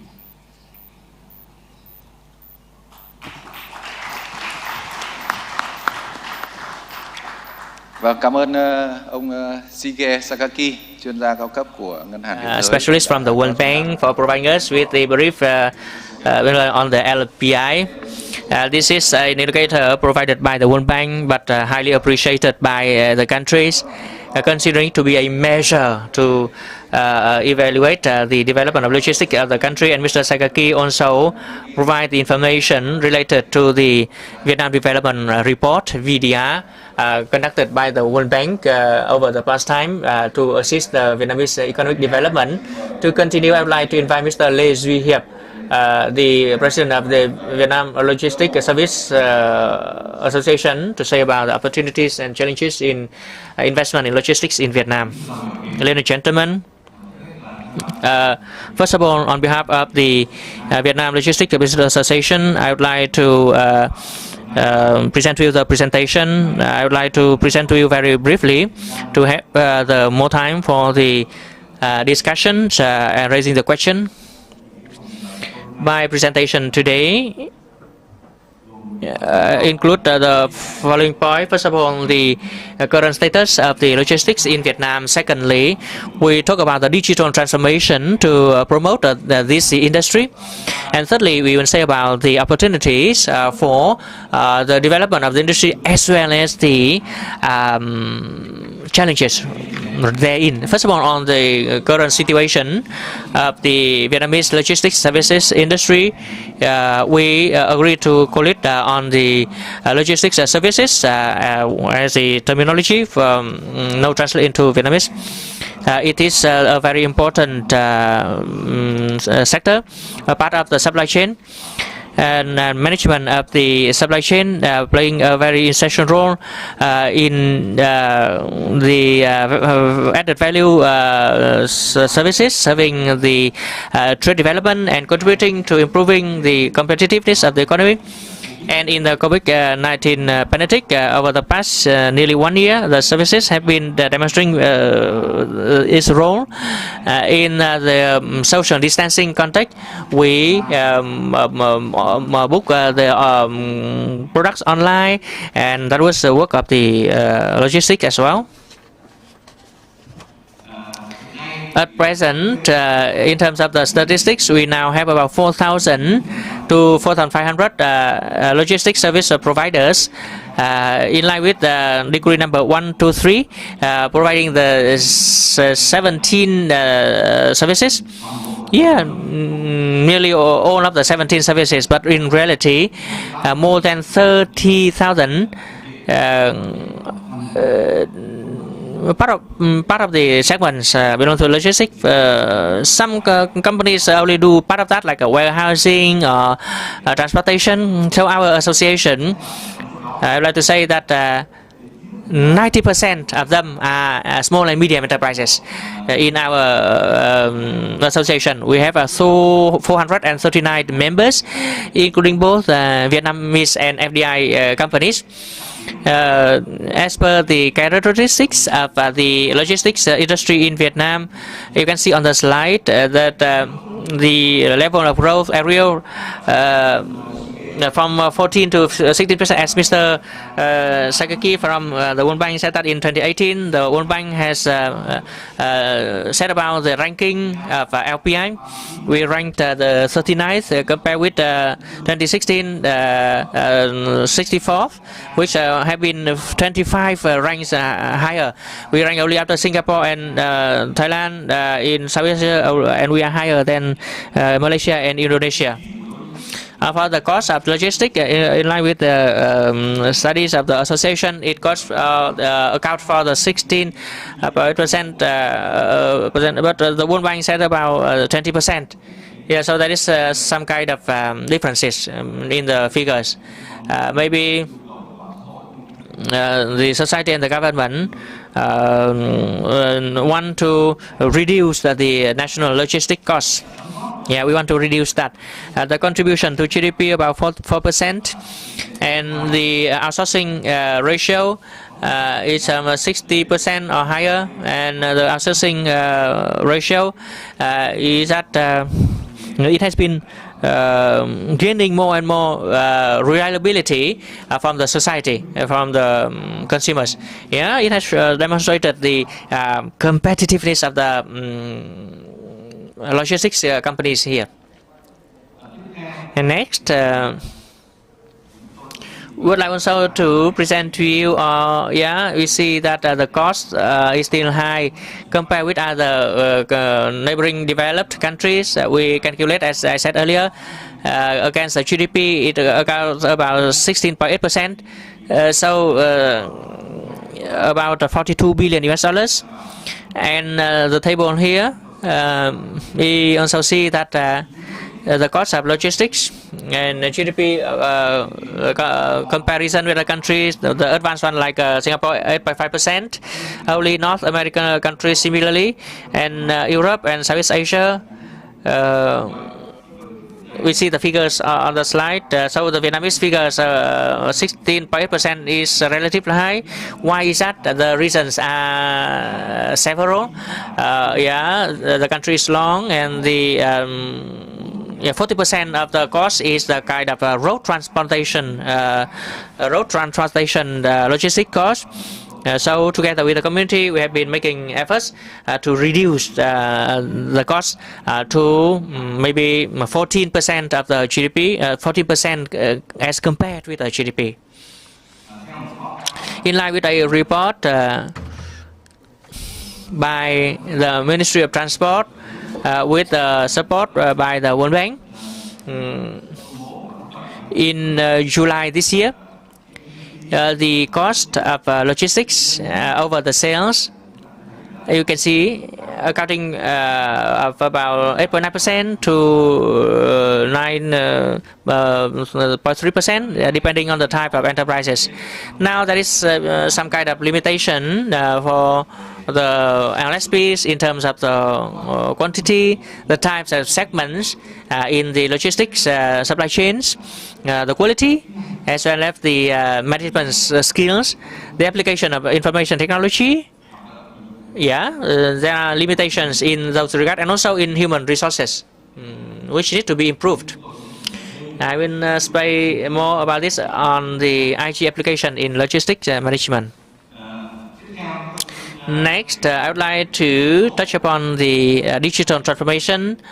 To promote the industry, the government has issued the kind of directives, decisions, like decision number 749, dated the 3rd of June this year, on enhancing the national digital transformation. And our association, Vietnam Logistics Association, VLA, has conducted a survey showing that about 40% of the enterprises have applied the kind of technology in terms of digital transformation. For example, for the custom services, 75 to 100% of the companies have applied, and many of them have been taking the lead in digital transformation. For example, in Cát Lái port, they have now been applying the e-port, including the kind of electronic declarations and also kind of the declaration at the port, cargo-wise. And so as to develop the kind of digital transformation app, we and the VIDA, or Vietnam Digital Agricultural Association, have set up. We have agreed to set up a kind of community company to develop a digital platform which will help the enterprises, especially in the agricultural production domain. First, we see the two themes of the EDO for the LCI shipments, and also the electronic bills of lading. Maybe in this year we will complete this product next. Also, in the process of digital transformation, we have seen some kind of difficulties in the process.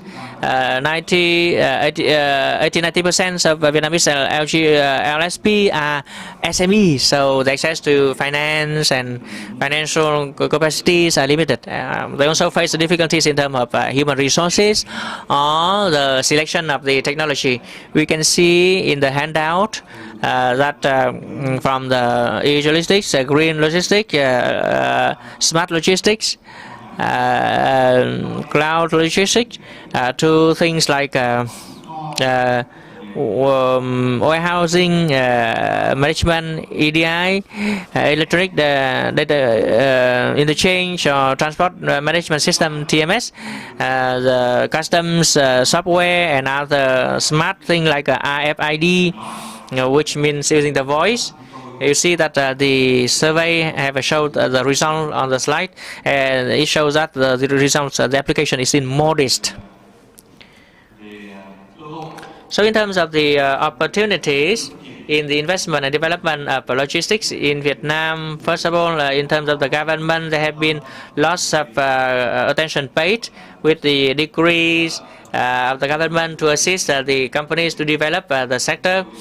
And we welcome the cooperation between logistics company, which are leading, as well as the SMEs, and also with the foreign logistics service providers. Mr. Hoàng from the MPI has presented to you on the policy of the government to contribute to the development, including of the research and development, including that of logistics sector. We have here quoted the kind of decision decrees by the government related by the domain. Vietnam has been quite much opening, especially in the domain of warehouses, port services, and other services. So far, Vietnam highly welcome and look forward to receiving new technologies and new logistic domains. We know that e-commerce has been quite developing in Vietnam, and in line with the trend, the global trend. First of all, the services for e-commerce, and then the kind of code supply chain, and then the automation in terms of warehouse management. We have seen here some kind of the statistics related to logistics services, and those which are now the current global trend. I have mentioned to you minutes ago. And there are also major domains like urban logistics for the big cities like Ho Chi Minh City, Hanoi, Da Nang, and so on. We should have the urban logistics services to provide the goods to the people quickest and reducing the risks. That is my brief presentation. We look forward to receiving the questions. Thank you for your attention.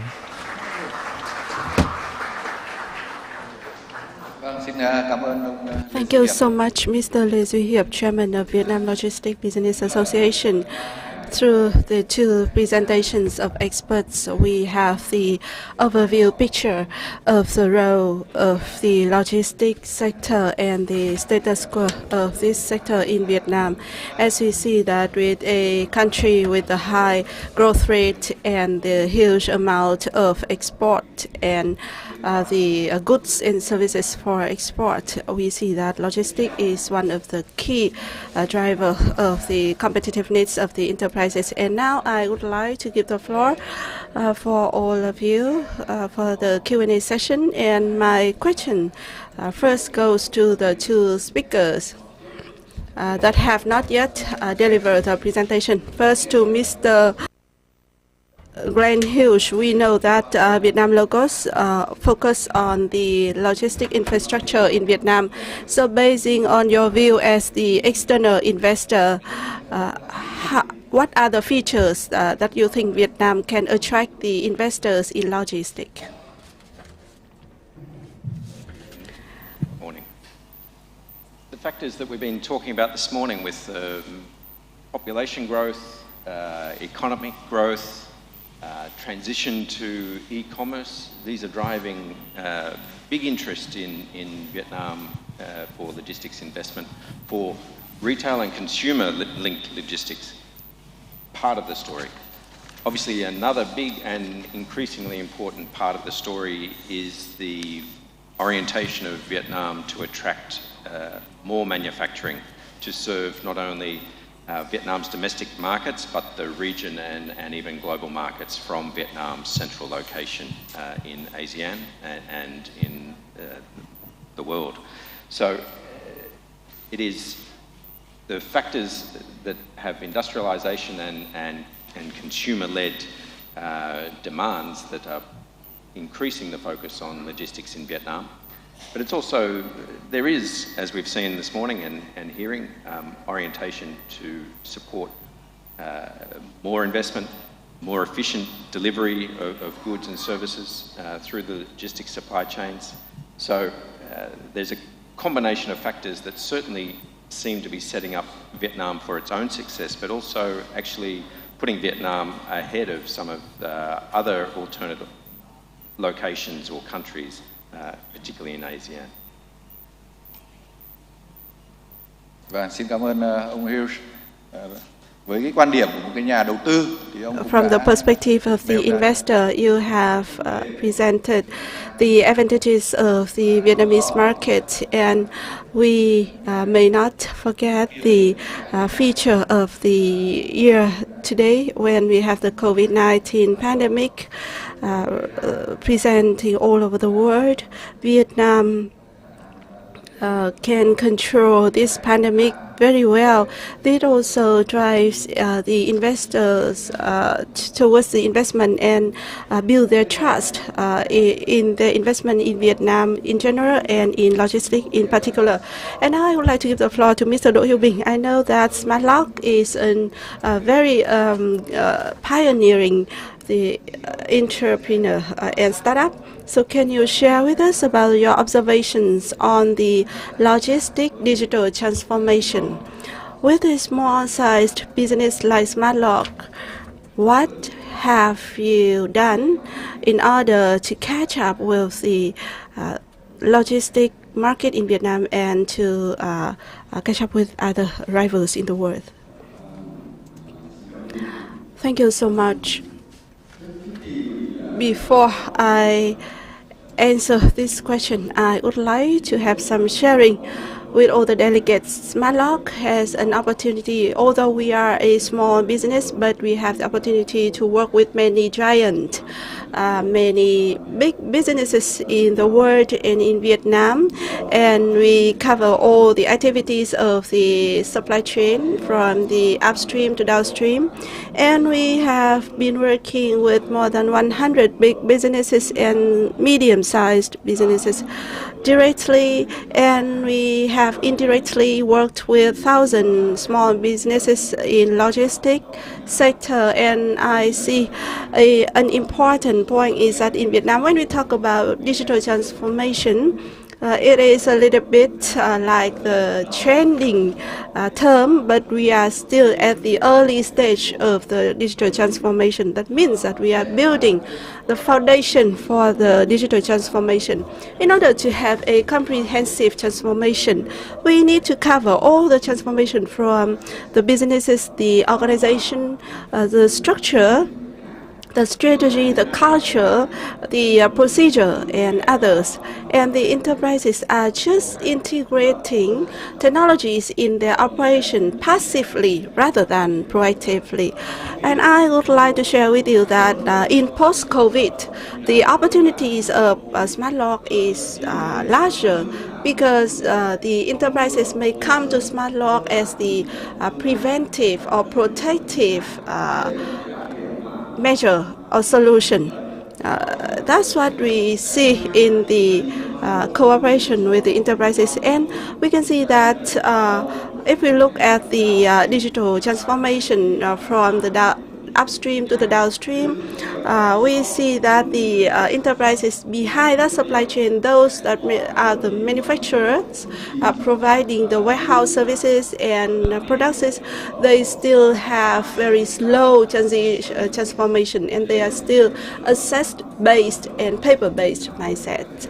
So another observation that I would like to share with you, when we implement the IT projects, we see that the businesses in Vietnam, they may implement the solutions or the IT applications and platform in a faster way compared to other companies in the world, because in Vietnam we have the quite good favorable conditions, and the transformation is now cheaper, more adaptive, while the big investors, big corporations, they need to think a lot, consider a lot when they want to invest in the digital transformation.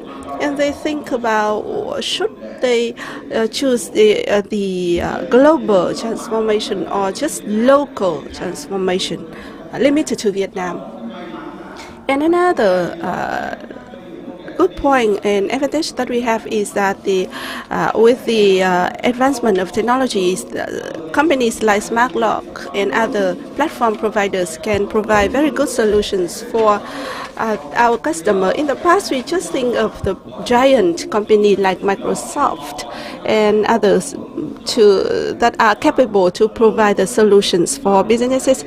But now we have many small businesses that can also provide that services and softwares and solutions.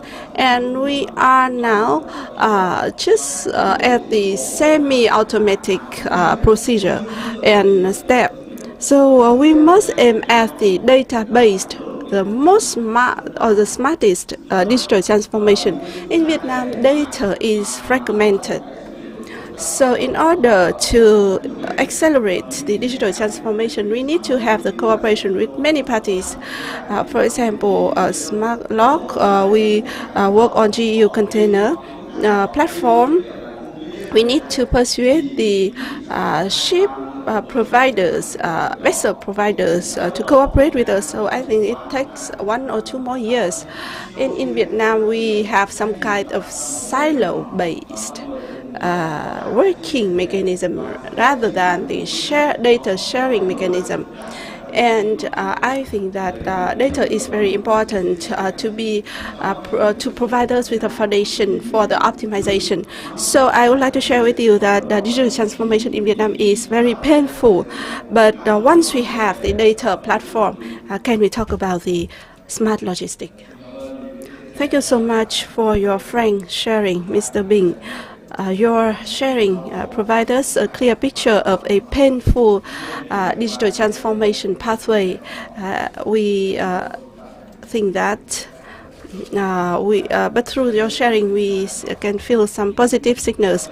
Although we are small enterprises, but the small size bring us the advantage of faster transformation. But data decentralization is also an issue that we have discussed a lot in many forums.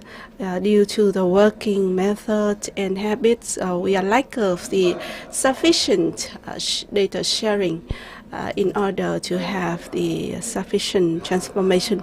So this is also a topic that the Digital Transformation Agency should consider. Because digital transformation is not just limited to technology, human being is also critical. And now I would like to give the floor to Mr. Sige Sakaki. In your presentation, we see the issues related to logistics in Vietnam. And from the outsider perspective, can you have some discussion on the logistic cost in Vietnam, because many businesses say that the logistic cost in Vietnam is very high due to many reasons. For example, the legal framework, the authority performance, and the infrastructure, and the business performance and capability. So could you please give us some insights about the logistic cost in Vietnam, and how can we deal with this issue in the coming time? Thank you. I think I'm not the best person to answer the question of logistics costs. I think the private sector operators may know better. And for government regulations and fees, I think the government stakeholders may know better. From our side, we just benchmark with other countries and to see as an overall performance whether in each of these subsectors or aspects, whether Vietnam is doing better than other countries. Through an interview with the questionnaire to the international freight forwarders.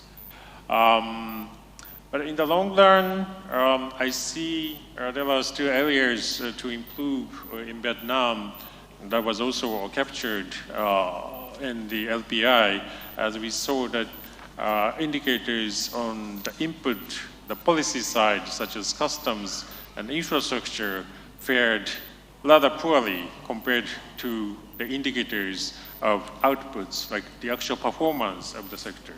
So, for example, on infrastructure in Vietnam, the core road network is still at the early stage of development. And we identified areas of this port hinterland connectivity that is an issue in many of these major ports. Like you have Ho Chi Minh port complex that requires trucks to go through their congested city road of Ho Chi Minh. So I cannot have the direct answer to that, but there are areas that have already been identified. And I hope that we can work together to resolve these issues. Thanks. Và cảm ơn ông Sakaki. Như vậy thì cả về vấn đề chính sách, cả về vấn đề hạ tầng cũng đều đang là những các cái điểm nghẽn mà đang cần phải có cái giải quyết thích ứng, đúng không ạ? Và trong đó thì các cái hạ tầng về giao thông, the transport infrastructure, as in the presentation by Mr. Sakaki, the main border gates, like including the port or seaports, airports, playing an important role in the kind of helping reducing the kind of cost. I would like to ask Mr. Lê Duy Hiệp. We have been joining lots of FTAs. And the effect from such FTAs can be quite clear, helping the kind of exports of Vietnam increasing quite fast. So Vietnamese logistics services, can they be catching up with the speed of export growth, and you, the kind of the head of the kind of professionalized association, how do you think about the necessary steps taken in the upcoming future? What recommendation do you have to have the development of logistics in Vietnam? Thank you, Mr. Hai. First of all, I would like to say that the increase in terms of exports and also imports and also the flow of the goods inside the country has been rising quite strongly even during the pandemic time. So given the impact of the FTAs that Vietnam has signed, most recently with the European Union, of course, there can be possibility of increasing goods, but you are aware that the exports to the US have been on the rise, and there is a serious problem.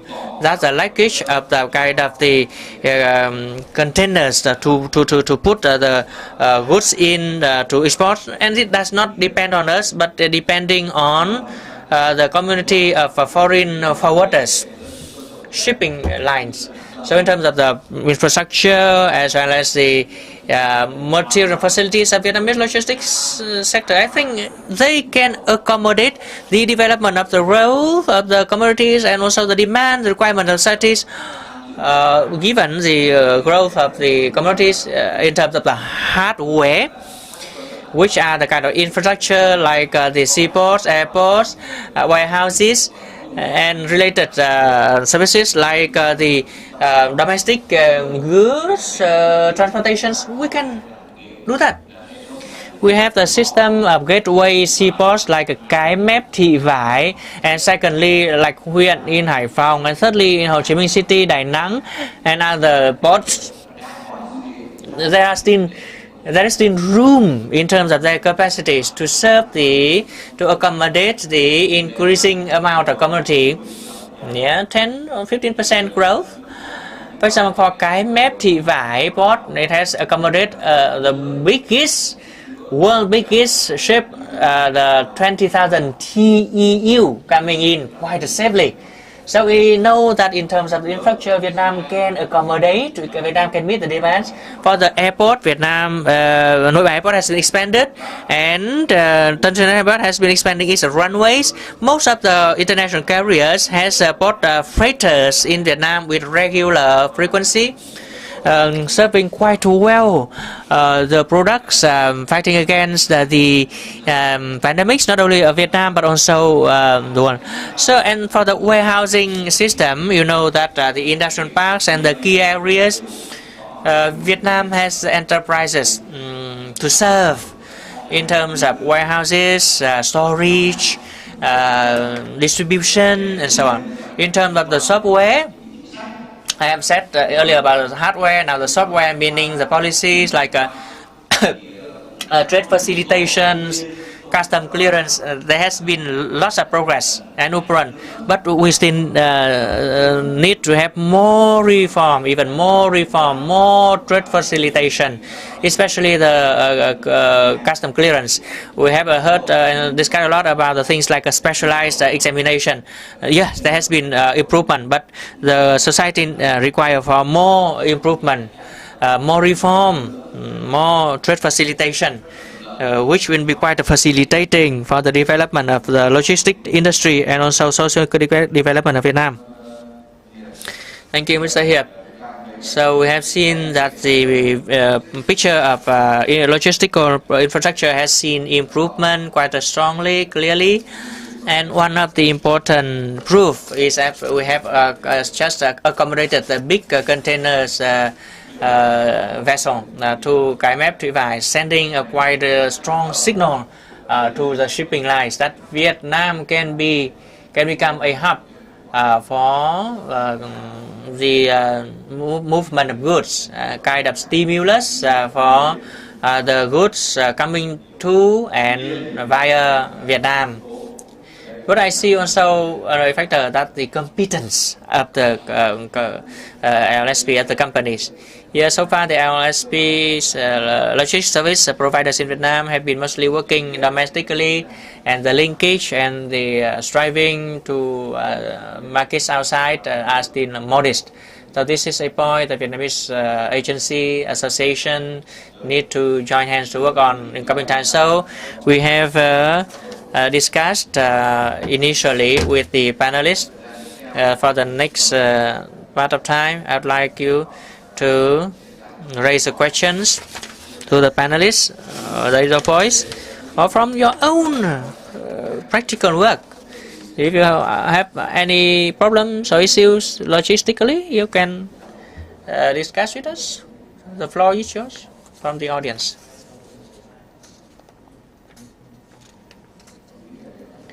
And do you have any opinions from the floor? We know that we have the panelists from various perspectives, companies, experts of the World Bank, investors, and me myself from the State Management Agency.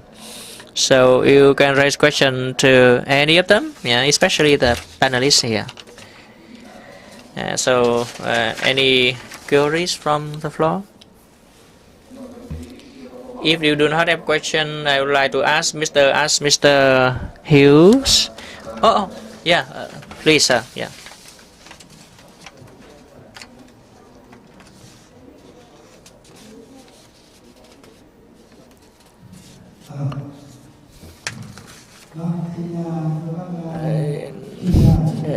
The panelist, my name is Nguyễn Bích Vinh.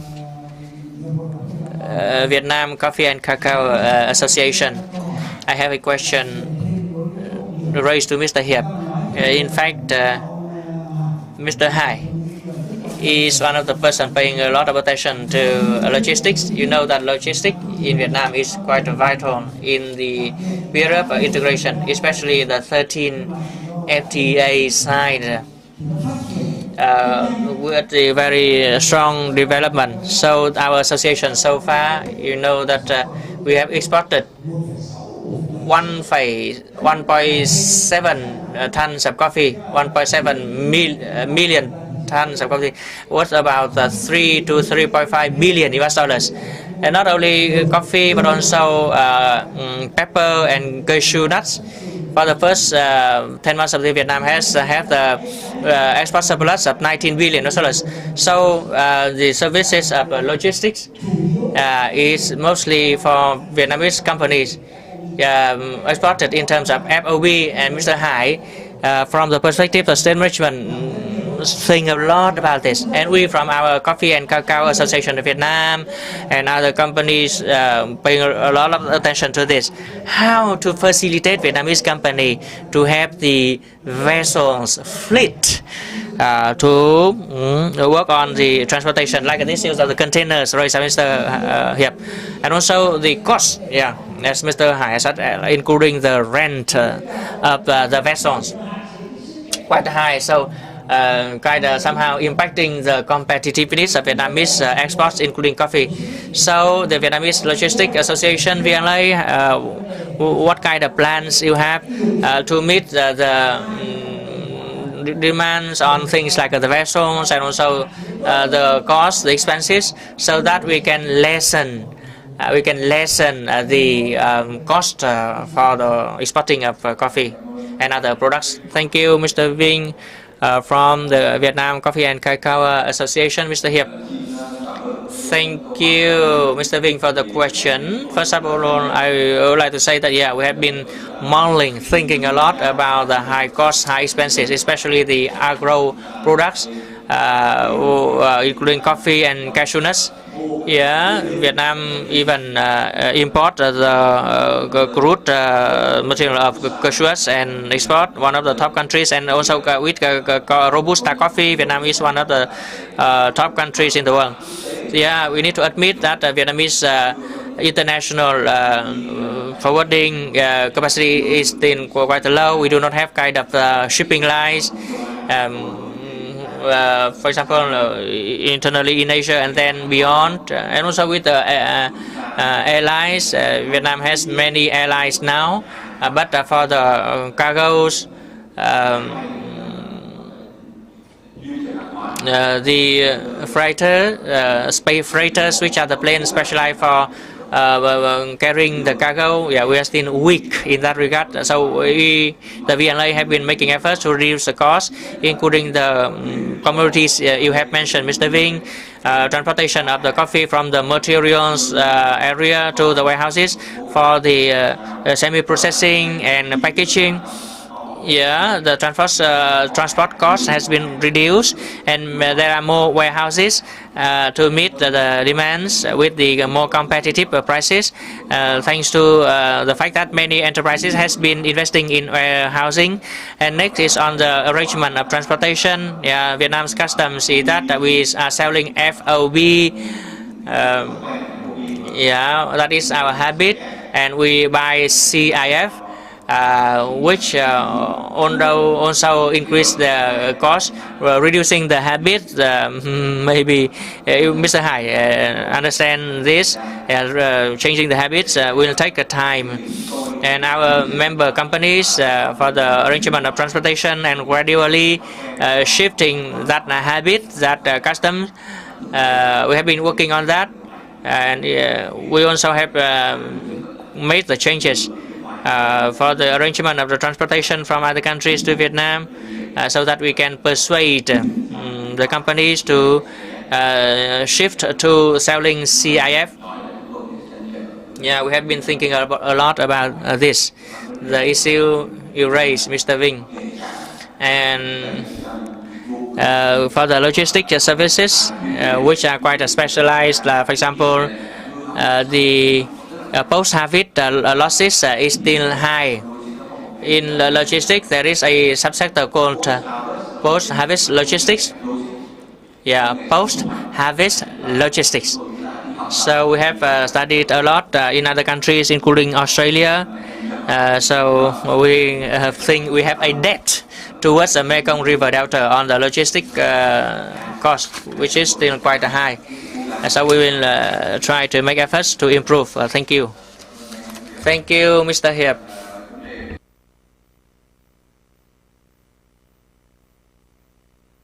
We have many stories behind, and I would like to supplement him a little bit. You know, under the COVID context, the aviation suffer great loss, but the traveling restriction may not prevent the airlines to provide the freight services. So we can take this opportunity to have the faster transportation of goods. Besides the railway, you know that in Vietnam we have the railway connected directly to the Europe through China, Russia and Belarus. Within only 25 to 28 days from Vietnam to the Europe. So we can see that this can shorten the transportation period a lot compared to the marine transportation. So if we want to export to Russia, to the Europe and to China, you may use this railway line, but maybe because of the insufficient communication, we have still very poor collaboration between these enterprises. The floor is opened.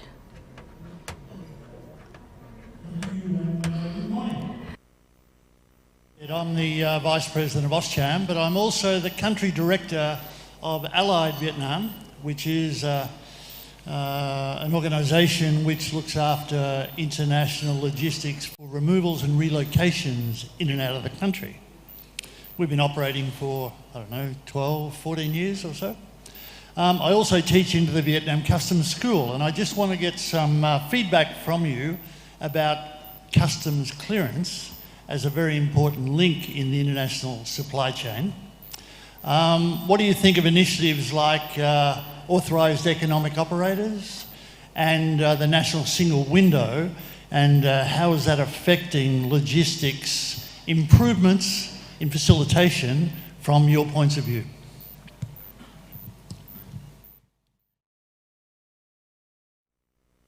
This question I would like to answer regarding the OSS. That is a mechanism established since 2014 with the participation of different line ministries and led by the General Custom Department and MOF. The purpose is to use to create an electric custom clearance, and all the steps of custom clearance, not only limit to custom but also about the licensing, will also posted on this system to facilitate businesses. For example, with MOIT, we have a procedure for the certificate of origin issuance. This certificate requires the quite complicated procedure, so we also participate in this OSS right from the beginning. Given this mechanism, the Vietnamese and FDI enterprises can access at the VNSW, and you may check this link, and you have to register for the first visit, but then after that you can apply for many procedures, transportation, quarantine, and also about the food safety, technical inspection. You may use this OSS to shorten the time and the cost of custom clearance. And if you have any constraints related to specific ministries like MOSD, MOIT, or MOF, please give us a feedback so that we can improve and support you for the better custom clearance.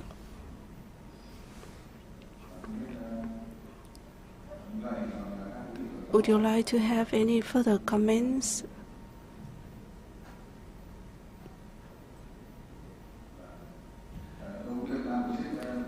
The organizer also informed me that the time is up for this session, so I would like to have some wrap up.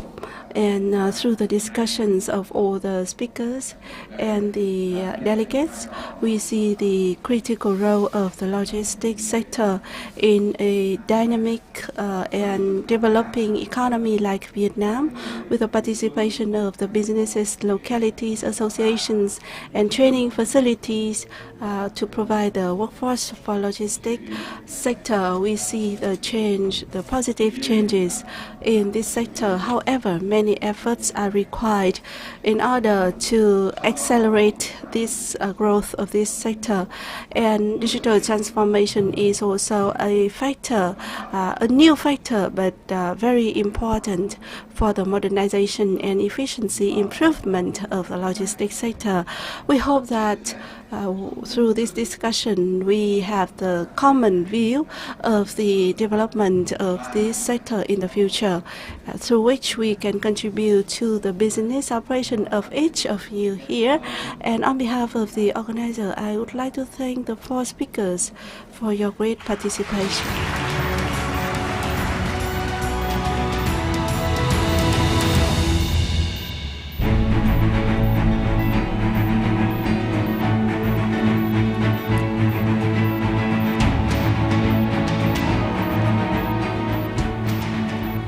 Xin cảm ơn ông Trần Thanh Hải. Thank you, Mr. Trần Thanh Hải and all the panelists.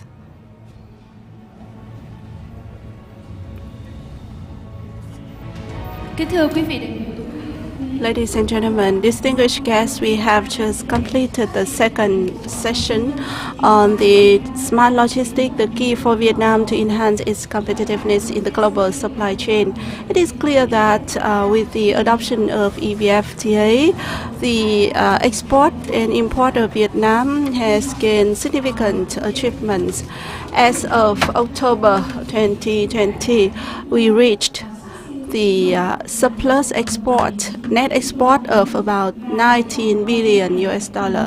In order to have this achievement, logistics play a very key role, and in the future, the development of the logistics sector will be the leading factor to accelerate the achievements in the export and import industry. Thanks all the speakers for the second session of discussion. Now we would like to continue with the third discussion. Our third discussion has a topic of fruitful cooperation in innovative agriculture to contribute to global food security. I would like to invite the panelists, Mr. Nguyễn Song Hà, Assistant of FAO Representative, Mr. Võ Quang Huy, Director of Huy Long An Mỹ Bình Limited Company, Mr. Trần Hữu Quyền, General Director of VNPT Technology, and Madam Mai Thị Hồng, Vietnam Coordinator of the Netherlands-Vietnam Horti Business Platform. And the moderator of this platform will be Mr. Nguyễn Đỗ Anh Tuấn, Head of International Cooperation, MART. Mr. Tuấn is an expert of rural and agricultural development policy. He has the Master of the Research and Development at the Social Academy of Holland. Sorry. He used to be the head of CIEM, and he has 20 years of experience in R&D in agriculture restructuring and rural development, mainly focused on agricultural product, land management and use. Please go to the stage for the next session.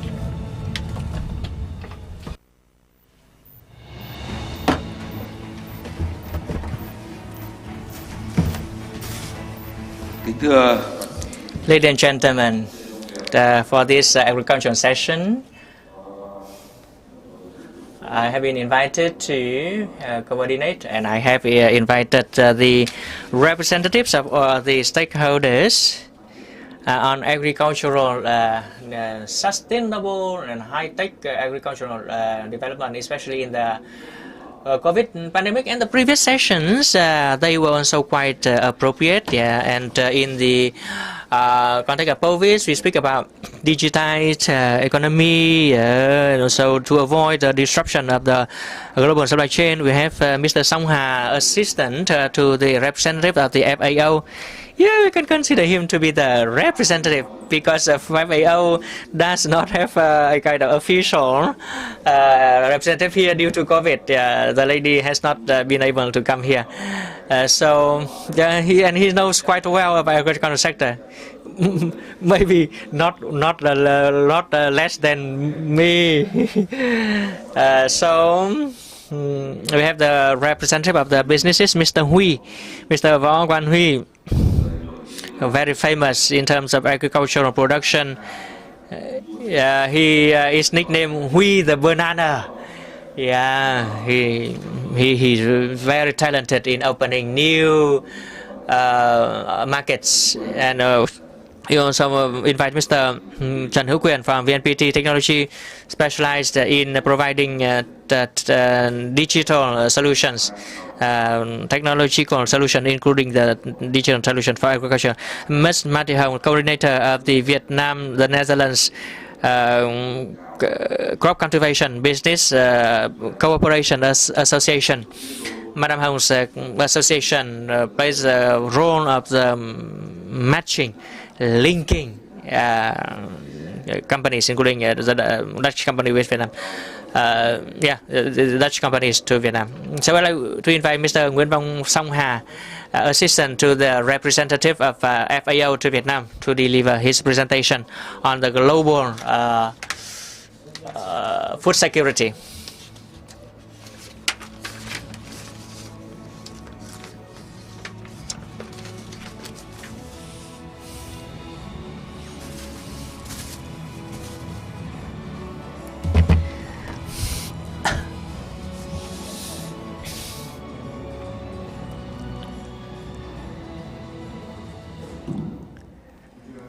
Ladies and gentlemen, I'd like to thank PhD Tuấn and the VCCI for inviting us to present to you.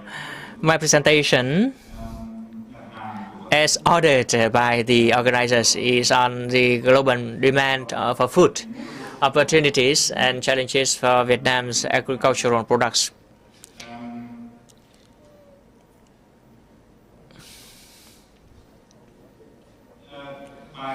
My presentation will include 4 main parts. First of all, the focus on the demands of food in the mid and long term.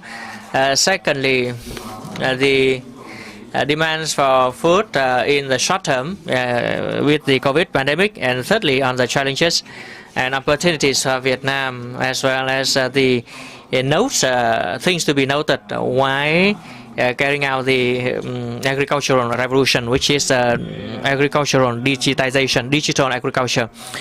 First, on the long-term demand, as well as the mid-term demands from 2020 to 2029, Vietnam can see the level of growth, which is from 1% to 4%. To the things like the grains or crops and fish and meat, dairy products, sugars and vegetables. But here we can see that compared with the period from 2010 to 2029, in the upcoming period from now until 2029, the growth will not be high, about more than 1%. In terms of the demand for the use of the products from agriculture, we see that there can be many items serving both of the eating and also animal husbandry, livestock production, and also for the energy industry. For example, with the fuel from agricultural products. In terms of the trend in the regions, we see that on these two graphs, Asia Pacific will still remain the key place to manufacture agricultural products for the world. And right in Asia Pacific, India and China still are the biggest engines or locomotives. And when we increase the output, there will also things like those related to land use. If on the right, you can see that in the Asia Pacific, the growth, the reduction of the land for livestock production reduced by about 2 million hectares, and in the upcoming time, it will be the increase of about 4 million hectares for the kind of cropland. And for other areas, only in Latin America and the Caribbean, they have the cropland a little bit higher increased, but fundamentally they do not lose the area for cropland. And for other things like Sub-Sahara, Middle East, and Near East, and Europe, and North America, we can see relatively hardly any change in terms of areas. Under the impact of the COVID-19, we can see a picture of a short focus, which we see the production of a kind of cereal grains and the main crops. Top left, farther left is main things, cereal grains, and then the coarse grains. And to the farther right is price indices, oil seeds, vegetable oils, milks, and cakes. For the grains and rice, you can see the steady growth in terms of the output and the demands. But for the oils and kind of the seeds, vegetable oils, somehow relatively reduced. In terms of the sugar, it is also a kind of products that lots of investment had been made in. You see that the sugar and sugarcane industry will see the sharp decrease from 2017 so far, 2019, 2018, nearly coming down to the bottom, to the trough. but the demand for sugar, interestingly, has been higher. Why the sugar outputs in Vietnam does not meet the demand, so Vietnam seems to have to import sugar from other countries. For the dairy and meat, they both see the significant decrease compared with the meat of 2019. For the fish and fishery products, we see only a relative growth from 2002 to 2004. As the baseline so far, mostly increasing, especially after the EVFTA was signed. You know that the fisheries have been somehow increased, but then a bit increased. But in the latest forecast of the EU, the animal products, including fisheries, will not much highly increased.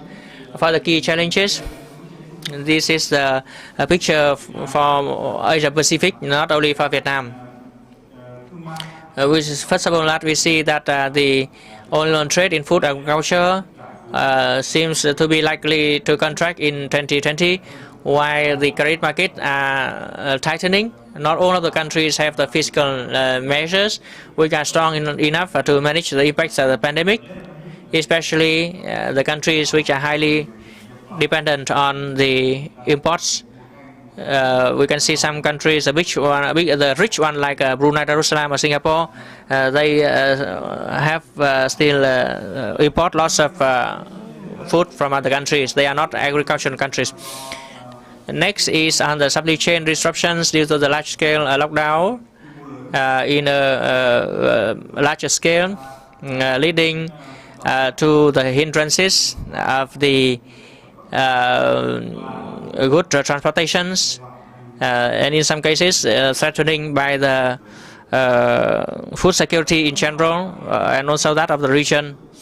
Meanwhile, the food system under the impact of various factors due to the thawing of ice in the North Pole or global warming. So we see that the record figures with the concentration in the later part of the year on the kind of typhoons and storms in the West Pacific, from the Philippines to Vietnam and to Cambodia and Thailand.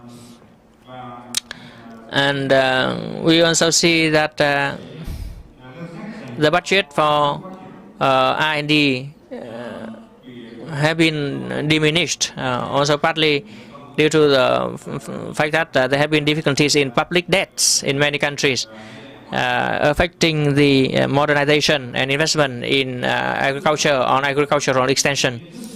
Number 4, the awareness on a special aspect of the pandemic, that is the wildlife farming and consumption. There has been major threats and dangers, not only for the present but also in the future. Also, we are still waiting for the scientific research results to confirm once again, but there have been some signals on the linkage between pangolins, bats, and brown sausages related to coronavirus. And in terms of the opportunities and recommendations for Vietnam, we do not say about recommendations for Asia, but for Vietnam. First, on the long and medium-term perspectives, we see that the farmers need to maintain and invest in increasing productivity, and they also need to have the opportunities to access credit, kind of legal credit enough for them to put into production. Secondly, the diversification of products as well as the forms of agricultural trade create higher resilience for the farmers against the pandemic, as well as the natural calamities and other incidents. Thirdly, we see that in the long-term requirements or demands for the high-quality products, the demands will be steadily increased. and the investment on food safety and post-harvest technology and packing, and of course also the kind of certification and licensing such products will also be of high demands. For the demands for the response and recovery from the pandemic, we know that maybe we need to be prepared for the scenarios that the pandemic can come back to Vietnam sometime. Also, Vietnam has the experiences in fighting the pandemics twice this year. First, the family farming will help the families, the households, to be more resilient against the impact by the loss of employment, or partially or fully. Secondly, we see that the process of digital transformation has been quite pressing in many countries, creating conditions, very good conditions, to boost the modernization and handling the kind of inadequacies in logistics, and also to boost, accelerate the modernization of agriculture in general, and to be prepared for any kind of future food crisis. We can see that at present, not only in high-income countries, but also middle countries like Vietnam and other countries, they paying more and more attention to the plant-based, plant-originated products, and things can be codified into laws and sub-laws. Secondly, there should be a kind of mindset, a kind of thinking on disaster risk reduction, DRR, as well as the resilience to climate changes and other things, especially in the domain of agriculture and rural development. We among the development partners, we have the concept of early warning and early action, which has been included into the Sendai framework as an attached to the Sendai protocol on coping with forms of disasters.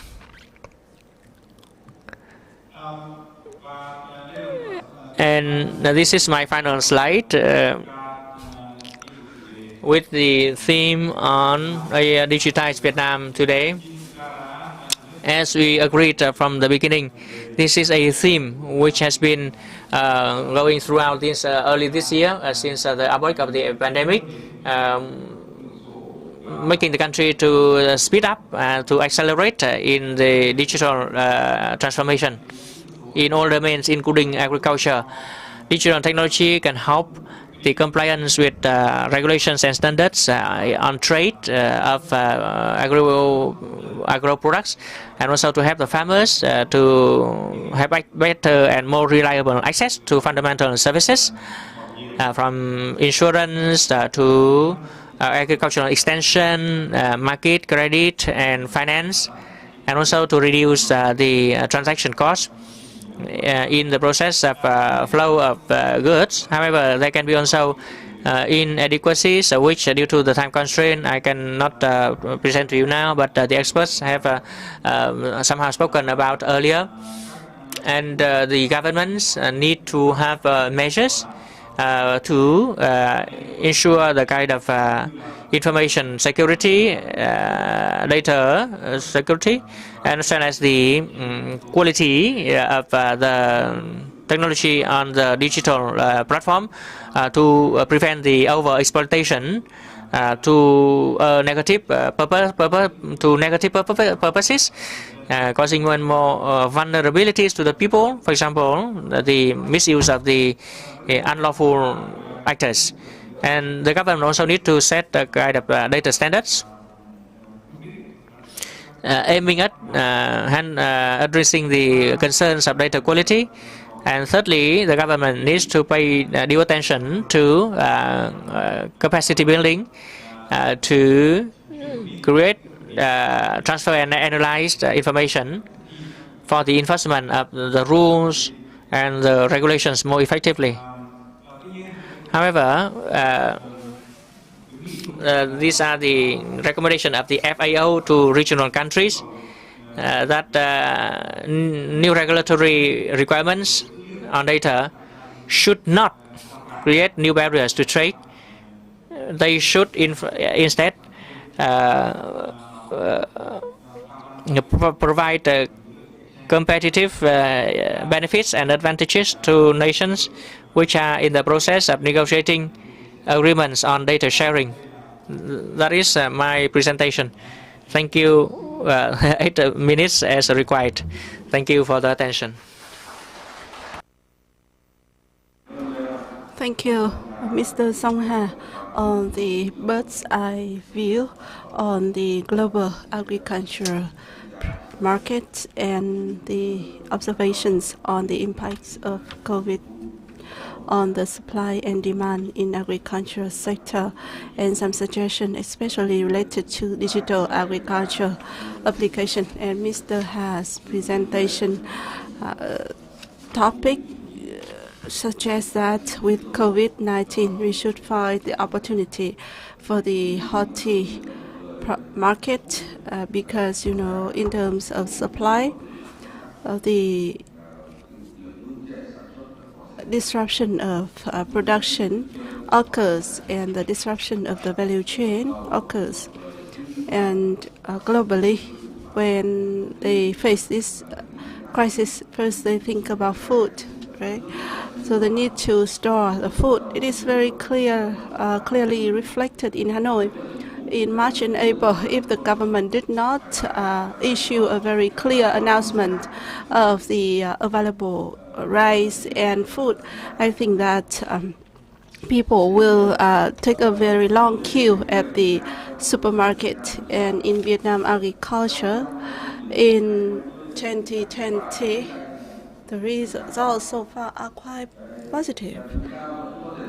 We still can maintain positive growth of 1.9% for the first 10 months of the year, and the leaders of agriculture sector promised to the government of maintaining the growth rate of 2.2 to 2.5%.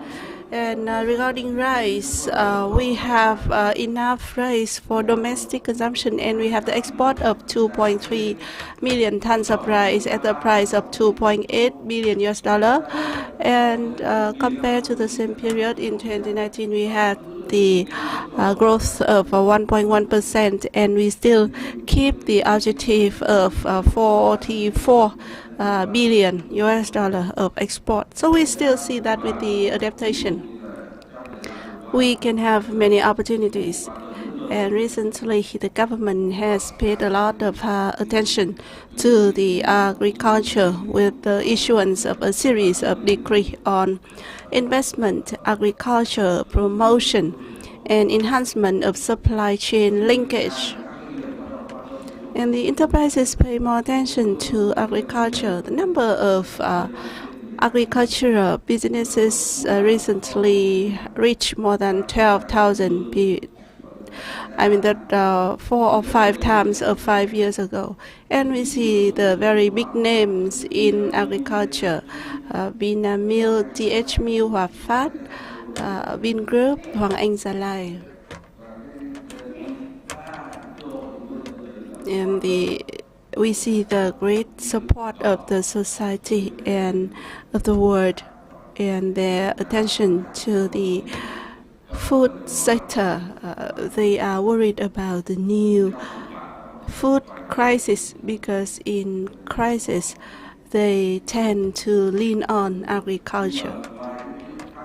But besides the increase in terms of the quantity, we also see the great opportunity in terms of the change in the quality of the agricultural growth. I mean, with the new requirements, we no longer work with the raw materials and products. Now with COVID, they stay at home longer, and they tend to use the processed food. And according to PwC's research in the U.S. market, In the total consumption and spending basket, the instant food accounted for 27%, frozen food accounted for 25%, and fresh food accounted for 12% only. So they tend to use the instant food. And also about other home appliance like table, chairs, furniture. They stay at home more, so they buy more furniture. So that's the reason why this year we have the wood furniture export to the US. Our product is quite affordable compared to others. And second, we talk about online shopping and online sale. According to another research this year, you know that in Vietnam, 50% of the Vietnamese consumers reduced their frequency of traveling to the shop. I mean, they increased the online shopping. And our market has the opportunity to change. This is the very first year. The biggest market for the Vietnam agricultural export is no longer China, but now we shifted to US, to EU, and with EVFTA taking effect since August, so we have the 20% of increase compared of September compared to August, and so on. So many opportunities are there. And international integration, CPTPP, ASEAN, EVFTA, and other FTAs. And another opportunity, which is the shift in the global trend. The investors pay more attention to Vietnam agriculture, especially those from Taiwan, Japan, and Korea. They consider this as a source of stable food supply, and we can bring Vietnam into the global logistic and agricultural processing hub in the Southeast Asia with a very long coastal line. But there are many challenges in the future, especially in terms of high-tech, clean, and digital agriculture. As Mr. Song has said, we are still worried about in short term, we can leverage the market, but in long term, when the global growth is expected to be minus 5%, I think the consumers will reduce and cut their spending. So we must think about this. And also for the domestic market this year, it's very hard to maintain the positive growth. And in this game, when the total demand reduces, the more competitive it is, more chance for the enterprises to win. Those that have the low competitiveness will be eliminated in the game. And under the trade war, trade tension, the country imposed and highlighted the technical barrier. And in Vietnam, in the past, when we have the low export of agricultural products, and so maybe they just forgive us, but now we rank 15th in the world in terms of agricultural export. So other countries are watching us, the US, the EU, and China. And with COVID, many countries introduced new technical barriers. For example, they have the food safety in attachment with COVID.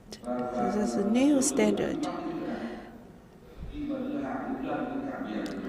So it seems that, for example, when the shipment arrived at the port of the arrival, but then they found out that this country has some cases of COVID detected, so the shipment was returned.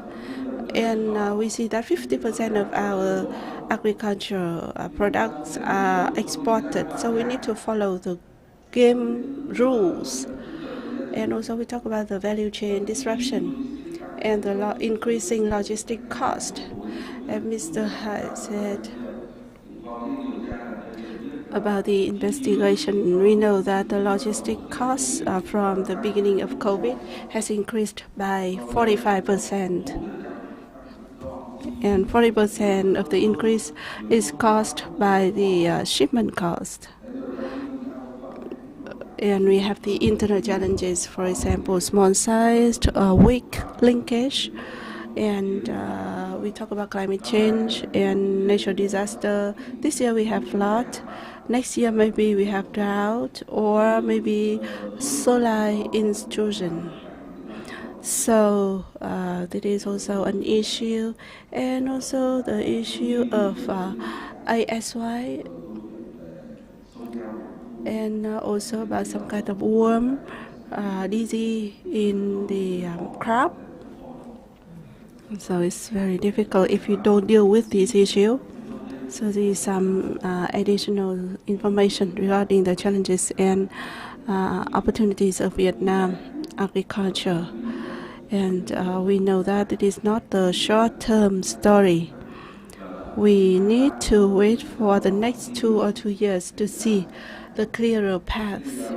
We must be prepared for that. And now I would like to have some questions to the speaker. First, Mr. Hui, with the market opportunities given,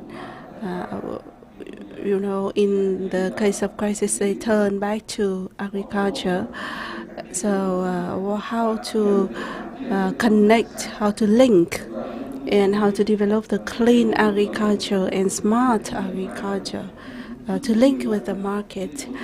Can you share with us about these observations? Thank you. Ladies and gentlemen, given the COVID-19 in the market research and for production, we see that the first and foremost is that we need to retain our customer. And with Huy Long An company, in order to expand to the market, we need to understand well about the market, about the consumers. For example, with banana, in China, they want to have small size, large size banana, full size, but the Japan, they want to have the smaller size, and the banana must be sliced and so on. And COO related to the goods must be sufficient.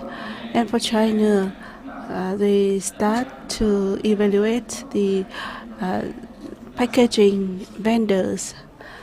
So in general, we need to have like the professional production.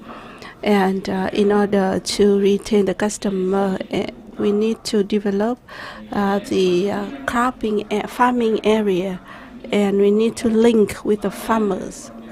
And in order to link with the farmers, Huy Long An company, we have a model of co-farming. The farmers, they have the land, they have the labor. Huy Long An has a production process. We have the input material, the seeds, and the market, so we can cooperate. I think that we can manage the product quality in order to meet the requirements of the customer and of the market, to maintain our quality and to build our brand. And we need to pay attention to customer care. I do respect the feedback of the customer. I mean, in case of the defect found, normally I will listen to the feedback of the customer and protect our brand. I think with this method, we can retain the stable source of customers. Thank you.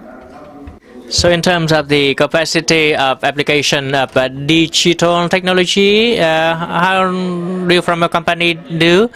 All of the transactions have been in the electronic manner, digitized already.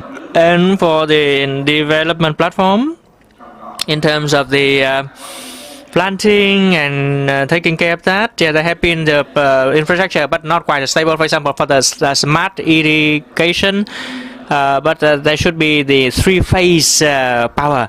But in the Central Highlands, the power grid is now only one phase.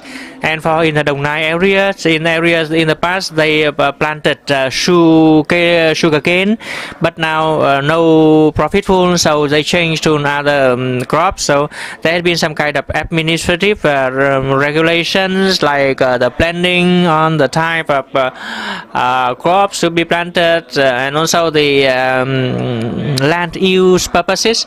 So there have been kind of difficulties. Things I have mentioned about the three-phase electricity system for the smart irrigation.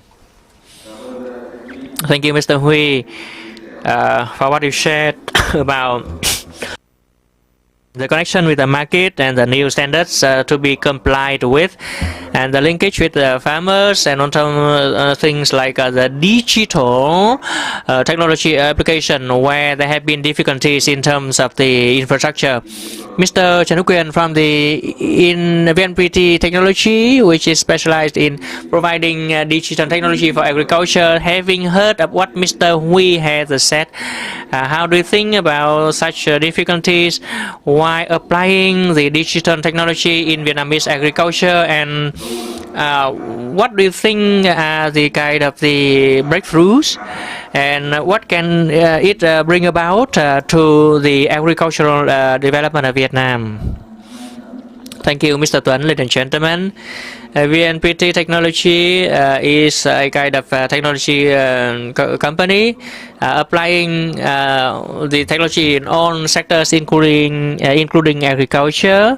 And as you have seen, recently, in recent years, we have imported lots of technology from developed nations like Israel or the Netherlands or some other countries to apply it in the high-tech agriculture.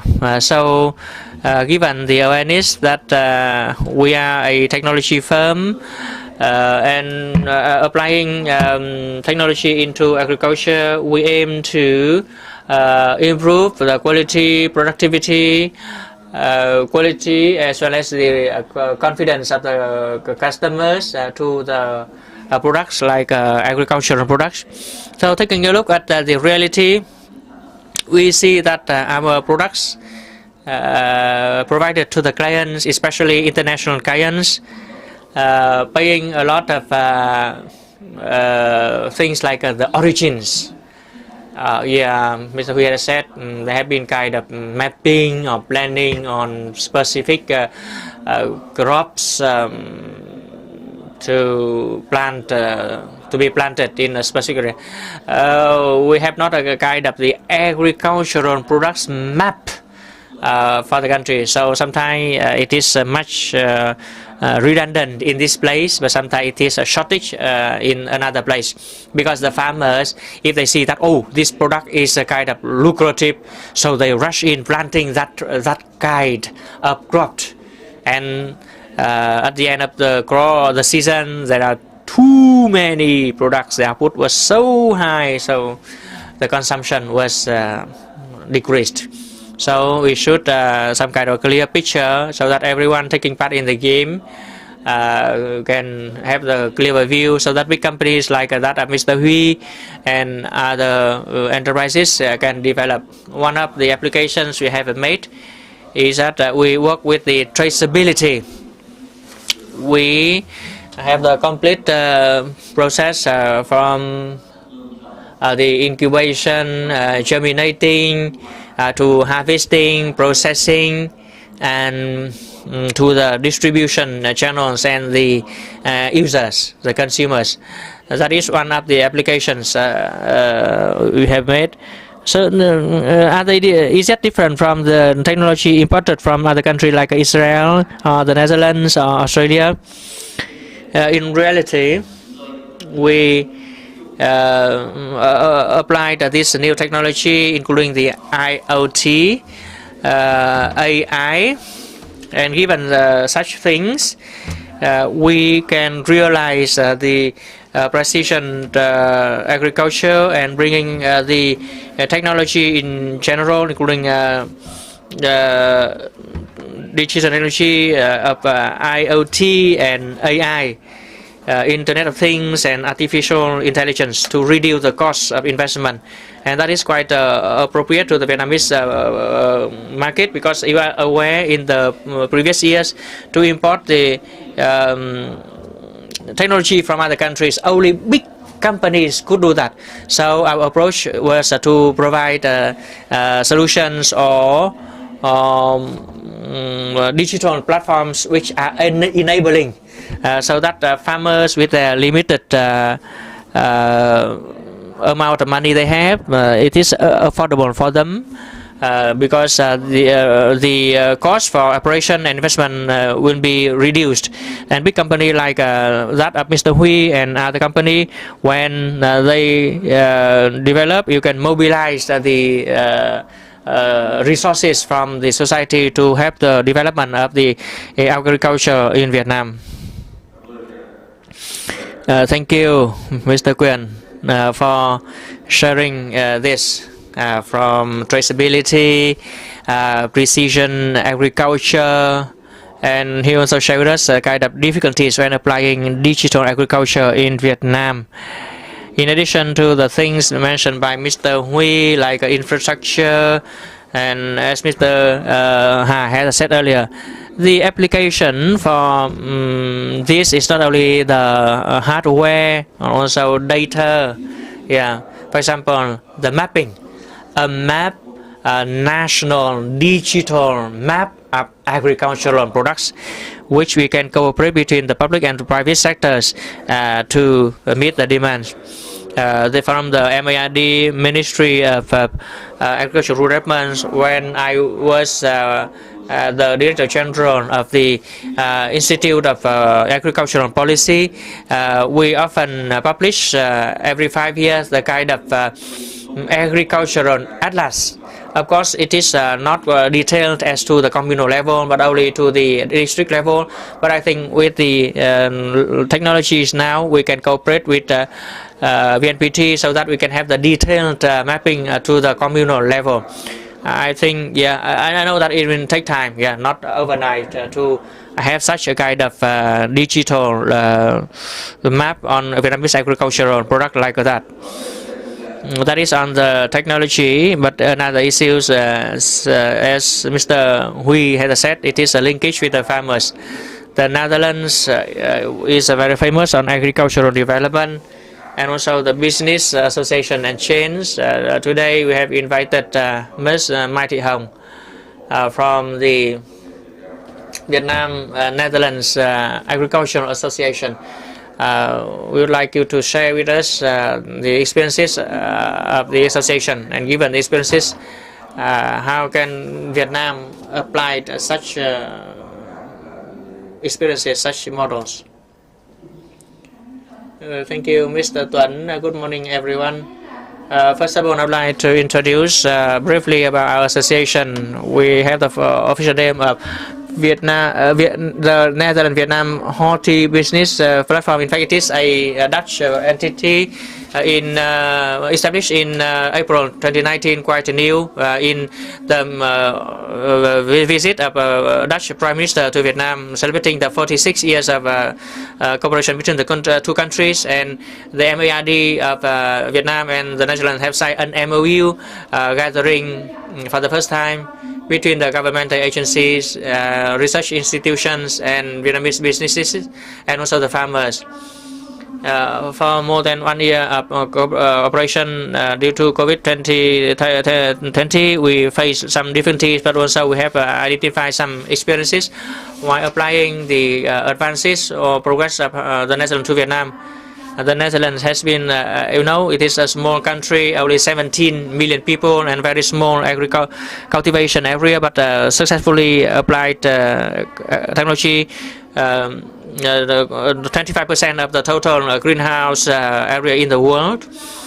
And Thailand is not only successful in the building of greenhouses, but they also in creating the kind of varieties and commercialized the varieties, so they could sell very well. The Dutch vegetables account for 25% of the world. Similarly, with the and also very high percentage of the flowers and varieties we have imported from the Netherlands. The total Vietnamese market about 100 million of the kind of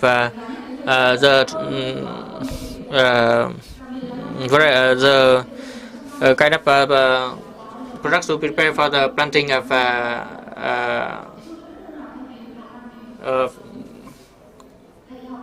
gladiolas. So what can Vietnam learn from the Netherlands? Of course, Vietnam is facing difficulties in the fact that the households are often small. The greenhouses would cost about 350 million to 300 million Vietnamese dong.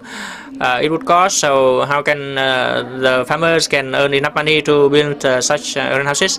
And on the human resources, the Dutch experts come here for about 3 years, but after the Dutch experts left, it is very difficult for the Vietnamese to follow with the human resources needed. And thirdly, for the temperate zone vegetable, Vietnam need to plant in areas like Đà Lạt, in Lâm Đồng, but in the north only in some places like Sapa and Mộc Châu. And in Sapa there was lots of cyclone which seriously impact on the greenhouses prepared by the local people.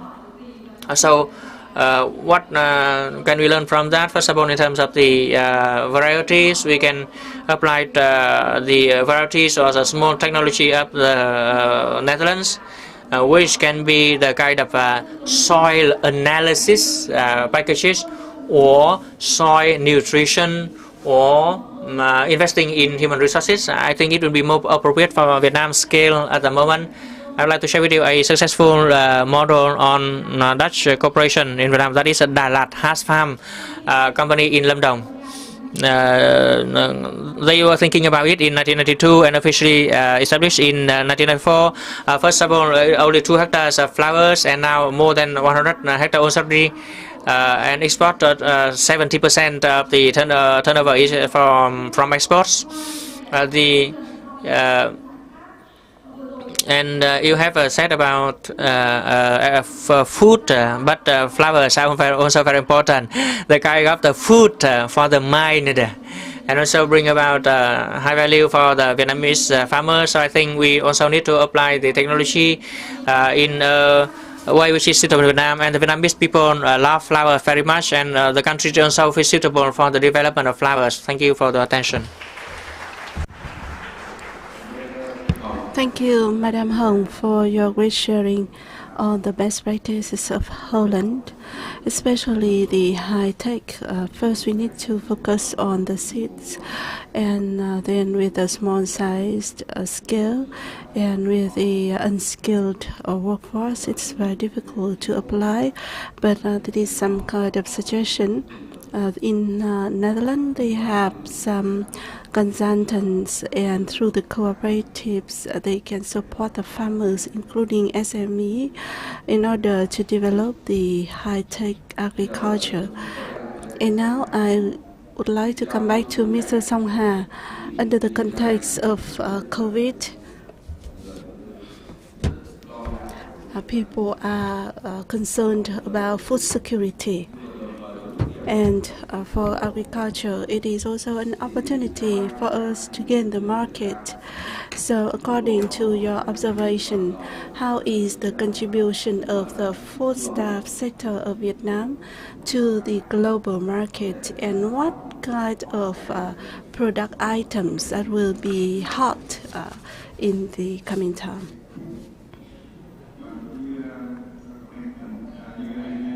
Thank you, Mr. Tuấn. As in my presentation, I already introduced the demand and the foodstuff volume and demand in the supply in the Asian region. The biggest provider of the world, and India is still, and China is still the country that contributing a lot to the global food chain. Vietnam, we just have a certain part of contribution with some specific products like coffee, rice, rubber, seafoods. But for the livestock farming, I think it's not really a strength. As you already said that recently, the AFS in the Africa has caused the loss of millions of the pig individuals. And from with the supply of 2.7 million individuals, we can have only the sufficient supply to the domestic market, and we even had to import the pork from other countries. And when we talk about the pork price and the fish price, we still have a large room for the development of the poultry farming. Because this is the direction of the world. They change from the red meat to poultry and fish products. And in the past, we tended to export the poultry to China, but with the difficulty since 2010, 2011. And after the AFS, we see that the demand for poultry will increase sharply. And in this sector, we see some limitation in terms of logistics. And we also talk about the challenges in the warehouse, the transportation between the production and the consumption area, and we also see the loss borne by the poultry farming households, and they even need to change to other mode of farming. And when we talk about the area, more than 50% of the output is exported, produced in the Mekong Delta. But the Mekong Delta is affected largely by the sunlight intrusion, climate change, and also other extreme weather patterns. From now to 2050, in the next 30 years, we need to have practical solutions in order to support the Mekong Delta to better adapt to climate change in terms of the breeds, of the new techniques, of the seasoning. And we also need to shift from the inefficient production method to the more efficient ones. And we need to invest in the product items at a high quality to meet the requirements of the world, which is more demanding. And another point that I would like to share with you, digitalization. We talk a lot about digitalization. Digitalization has different skills and high hierarchy, and in general we see that the investment in agriculture is still limited compared to other sectors. So that is also the opportunity as the representative of the Netherlands Vietnam Healthy Business Platform. Vietnam has many difficulties in digital transformation in terms of infrastructure, of the human resources, and others. And I would like to have some evidence. If you look at the Asian picture, China is a big one, a big player, and other countries like the US and UK also the leading players in AI. According to Mr. Nguyen's analysis, but within ASEAN, ASEAN is a little bit left behind compared to other regions. But within ASEAN, Singapore is a little bit of more advanced. They have a certain amount of investment in $6 per for AI, but in Vietnam and Philippines, less than $1. So the investment is very limited. We are not fully aware of the potential of AI in digital transformation. In brief, I would like to share with you that from now to 2050, when the population is higher, the global common picture of about 1 billion people in hunger, and we see that the needs for food and foodstuff is fundamental. And in Vietnam, with the strength in agriculture, we can meet these requirements, but we should not trade off all the nature resources and the values with the unsustainable production modes. We need to aim at the objective of meeting the domestic food security objective before expanding to the world, given that it should not affect the environment, causing the social turbulence, or we should not accept easily the technical standards and non-technical barrier that can harm the sustainable development of Vietnam. Thank you, Mr. Ha, for your sharing, and especially your suggestion and warning, which is very essential. We don't compensate or trade off between the high cost and the environmental harm. But I hope that in the future, when the consumers of other countries, if they want to have the clean, the green products, and to ensure the food security under the context of COVID, they should have some kind of the sharing mechanism with a higher price for these agricultural company, because it also aims at the global environment protection. We talk about benefit sharing in terms of the protection of the global environment. Given or taken into account the benefits and welfares of the farmers and of the people, we have more 10 minutes for the Q&A. I would like to give the floor to all the delegates.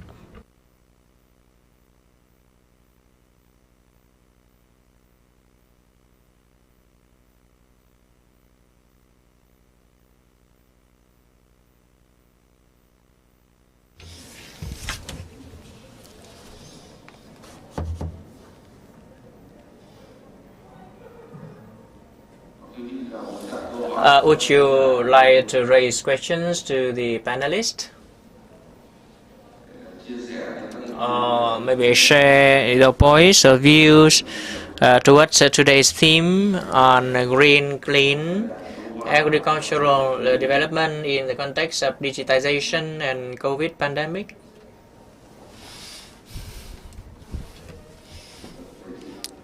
Lady, please.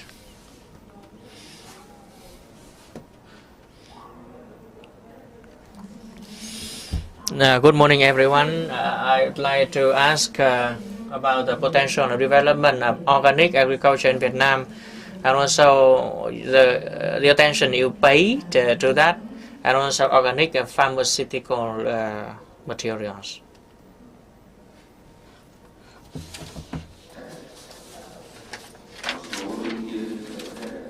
Yeah, would you from the panelists? FAO, yeah.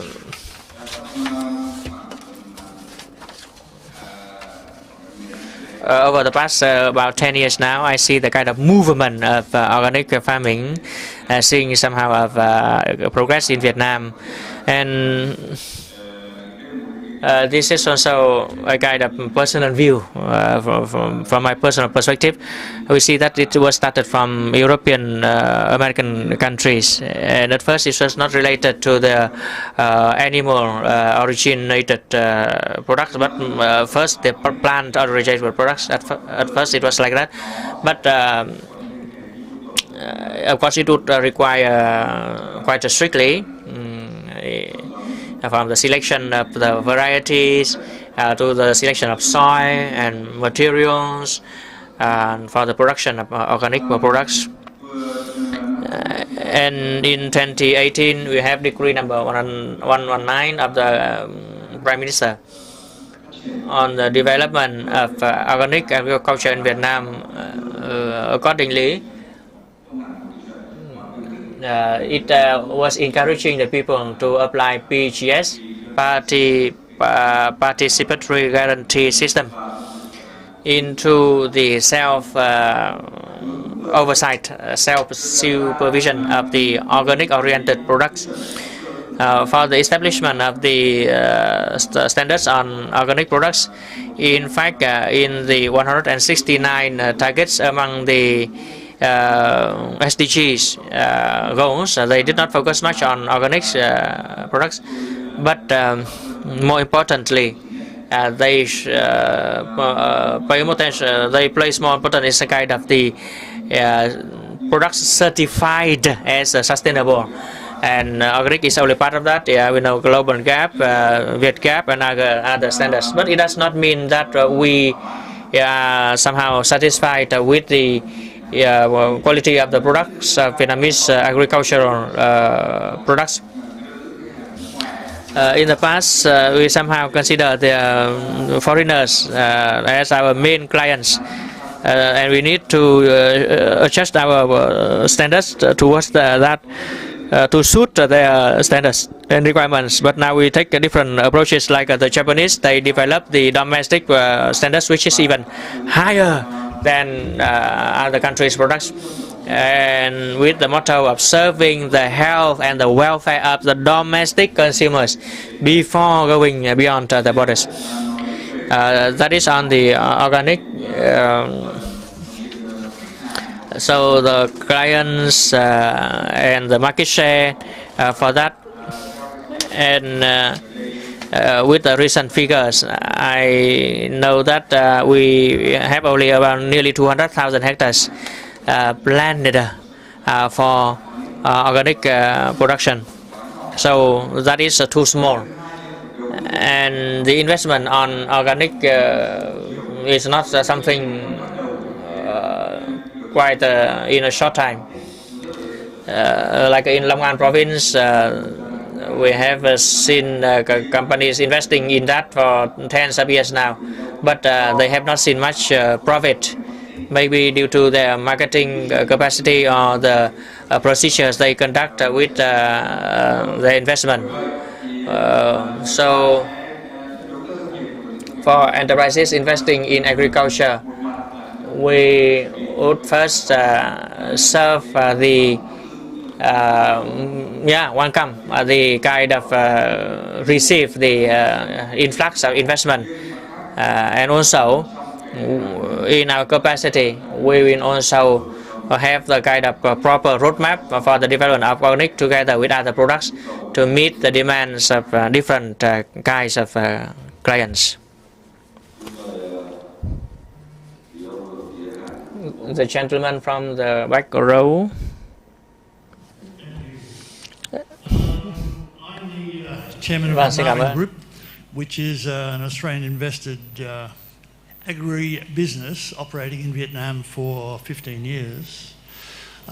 We have found that when we're trying to locate large parcels of land in Vietnam for our pig farms, chicken farms, duck farms, etc., we have difficulty convincing local authorities that we need those large pieces of land, because traditionally Vietnamese farmers operate on small holdings.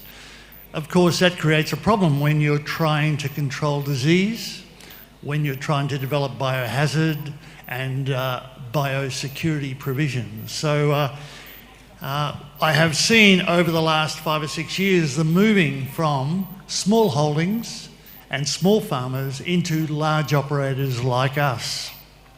Have you seen that yourselves, and what are your comments about the movement into large corporations and the farming practices that we use, traceability, biohazard management and food hygiene generally?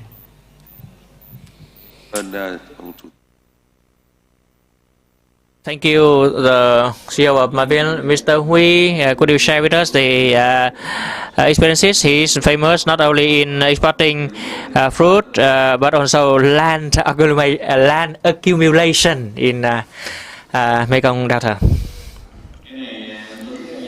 Mr. Tuan, you have assigned me such a tough job because land accumulation is a kind of state management.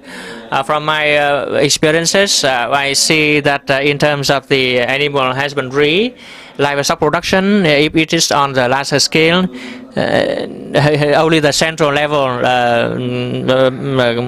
can settle this issue. So, gentlemen, you want to have a big land. How many hectares, and it seems that Vietnam has a decree that for this amount of hectare it belongs to the authorities, local authorities, other it will be higher level.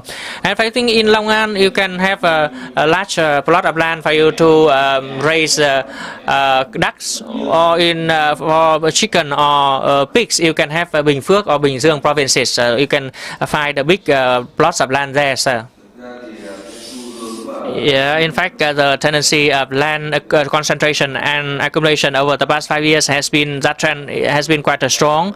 Previously, we said about accumulation mostly in the south, Mekong Delta, but that trend has also getting stronger in the north as well. That is in line with the economic law, when the income per capita of the agricultural in the rural area is too low, and also the use of land. They would seek for non-agricultural work, the people there, and they rent out the land to others. They rent out the land to others, people. Or the companies can also come to lease, to rent the land from them. Yeah, that is the trend. Musty, yeah, I think you know very much about this, right? And also the trend very strong in the south, central highlands and southwestern Vietnam, southern Vietnam. I think it is related to how you can manage it is related to the management of hazards or diseases. However, the companies which want to hire, to lease such a big plot of lands, there are some specific provisions in the law. For example, especially for the rice land, if you shift more than 10 hectares to another kind of crops, you shall have to ask for the permission, even from the highest level of the government, even the Prime Minister. If you use the rice field land, only part of that for fishery or planting fruits, you will be allowed. So there are many strict regulations for rice land, the land for rice. And it is also in compliance with the planning. Of course, it will ensure the hazards and biosecurity. So investors, please study the regulations in the existing legal documents. You can see it on the internet, like the website of the livestock production department under the MARD. Yeah, I have to add one point that in parallel with the transfer of land, which has been quite strongly happening at the moment, the forming of the new style cooperatives, especially in the domain of agriculture, has been quite popular now. After the law, the 2012 law on cooperatives, about more than 17,000 cooperatives have been established in the domain of agriculture and operational. This is a kind of the intermediary between the small holders and the big companies. So I think maybe the information on the amount of land that the cooperatives have been managing have not been known to us, but I think the form of cooperative, shifting to the new style cooperative, doing business, not only engaged in manufacturing, that trend will be a new impetus for development, so that the farmers can attain in various livelihoods at the same time, so that the farmers can do marketing themselves to the market. Thank you, Mr. Ha. Time is up. for the lunch break. So as a coordinator, I would like to summarize with three major messages today. First, on the COVID, the recent situation in the world, especially with the food security, we consider that to be a kind of opportunity for the development of Vietnamese agriculture, both qualitatively and quantitatively. Quantitatively, we have the new opportunities in terms of the increased requirements for agricultural products in the context of the threatened global food security. Qualitatively speaking, we can adjust the manufacturing structure towards more processing and more application of digitization. However, to seize the opportunities, we also face a series of difficulties and challenges. Some of them are external. For example, the countries will apply their quality standards, SPS, food safety standards. The secondly is the kind of disruption of value chain, and thirdly is the calamities, disasters, climate change, and then there are also internal difficulties. For example, a small scope of manufacturing and the weak link. The CEO from Bavin had said how to access to have a kind of large plot of lands to build a big livestock production area. And also another internal difficulties is the limited logistics chains in agricultural production. We have not formed such fundamentally from warehouses, the system of ports, and the digital infrastructure, things like data or power supply, to have the precision agriculture. So given the challenges, Vietnam needs to have to tackle lots of works in the upcoming future to seize the opportunities in the future. First, for example, we need to restructure the agriculture, both in terms of organization of manufacturing, like the Dutch experiences by Ms. Hồng or Ms. Ha, increasing the scope, development of the cooperative economy of cooperatives, and new kind of public service consulting or advisory entities, organizations, application of technologies. For example, the mapping to have a kind of a national digital agricultural products map. And Vietnam also need to continue expanding the market by FTAs, negotiations, and efforts of enterprises to be linked with the enterprises so that they can meet the demands of the increasing demand, so that when the clients have not found another supplier, we can be the suppliers for them. And also to mobilize the private and enterprise investment so that we can link also the MNCs, foreign companies, with domestic companies to be linked to the global supply chain and value chain. And in addition to the policies, we also pay great attention to the development of the logistics industry for agricultural value chain. And number 4, with both the private and the public sector needs to continue investing on the technology, digital technologies to meet the highly increasing demand. And last but not least, the enterprises need to cooperate to join with the public service entities to enhance the skills for the farmers. Human resources are very important. If we have the good digital technology, but the human resources can use of that, opportunities cannot be seized, especially with the unpredictable situation of COVID. The digital technology is a solution for us to boost manufacturing, processing, and distribution. This will be the new skills to be equipped to the farmers. That is my summarizing of the discussion. Thank you, the panelists. Thank you all the audience.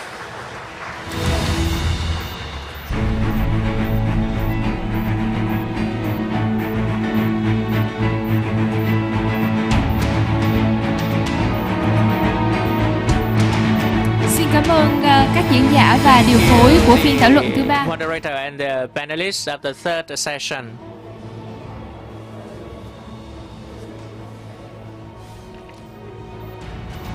Kính thưa quý vị đại biểu, Ladies and gentlemen, distinguished guests, so the Vietnam Business Summit 2020 have adjourned.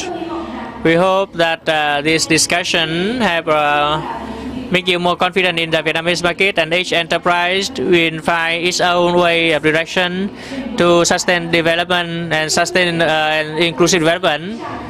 Please be noted that the security card will be used for tomorrow's event, so please bring along when entering the hotel and the meeting hall. Now I'd like to invite you all to have the luncheon on the Promenade Room, Promenade Restaurant, ground level of Deal Hotel. Thank you and goodbye. We wish you good health and see you again tomorrow.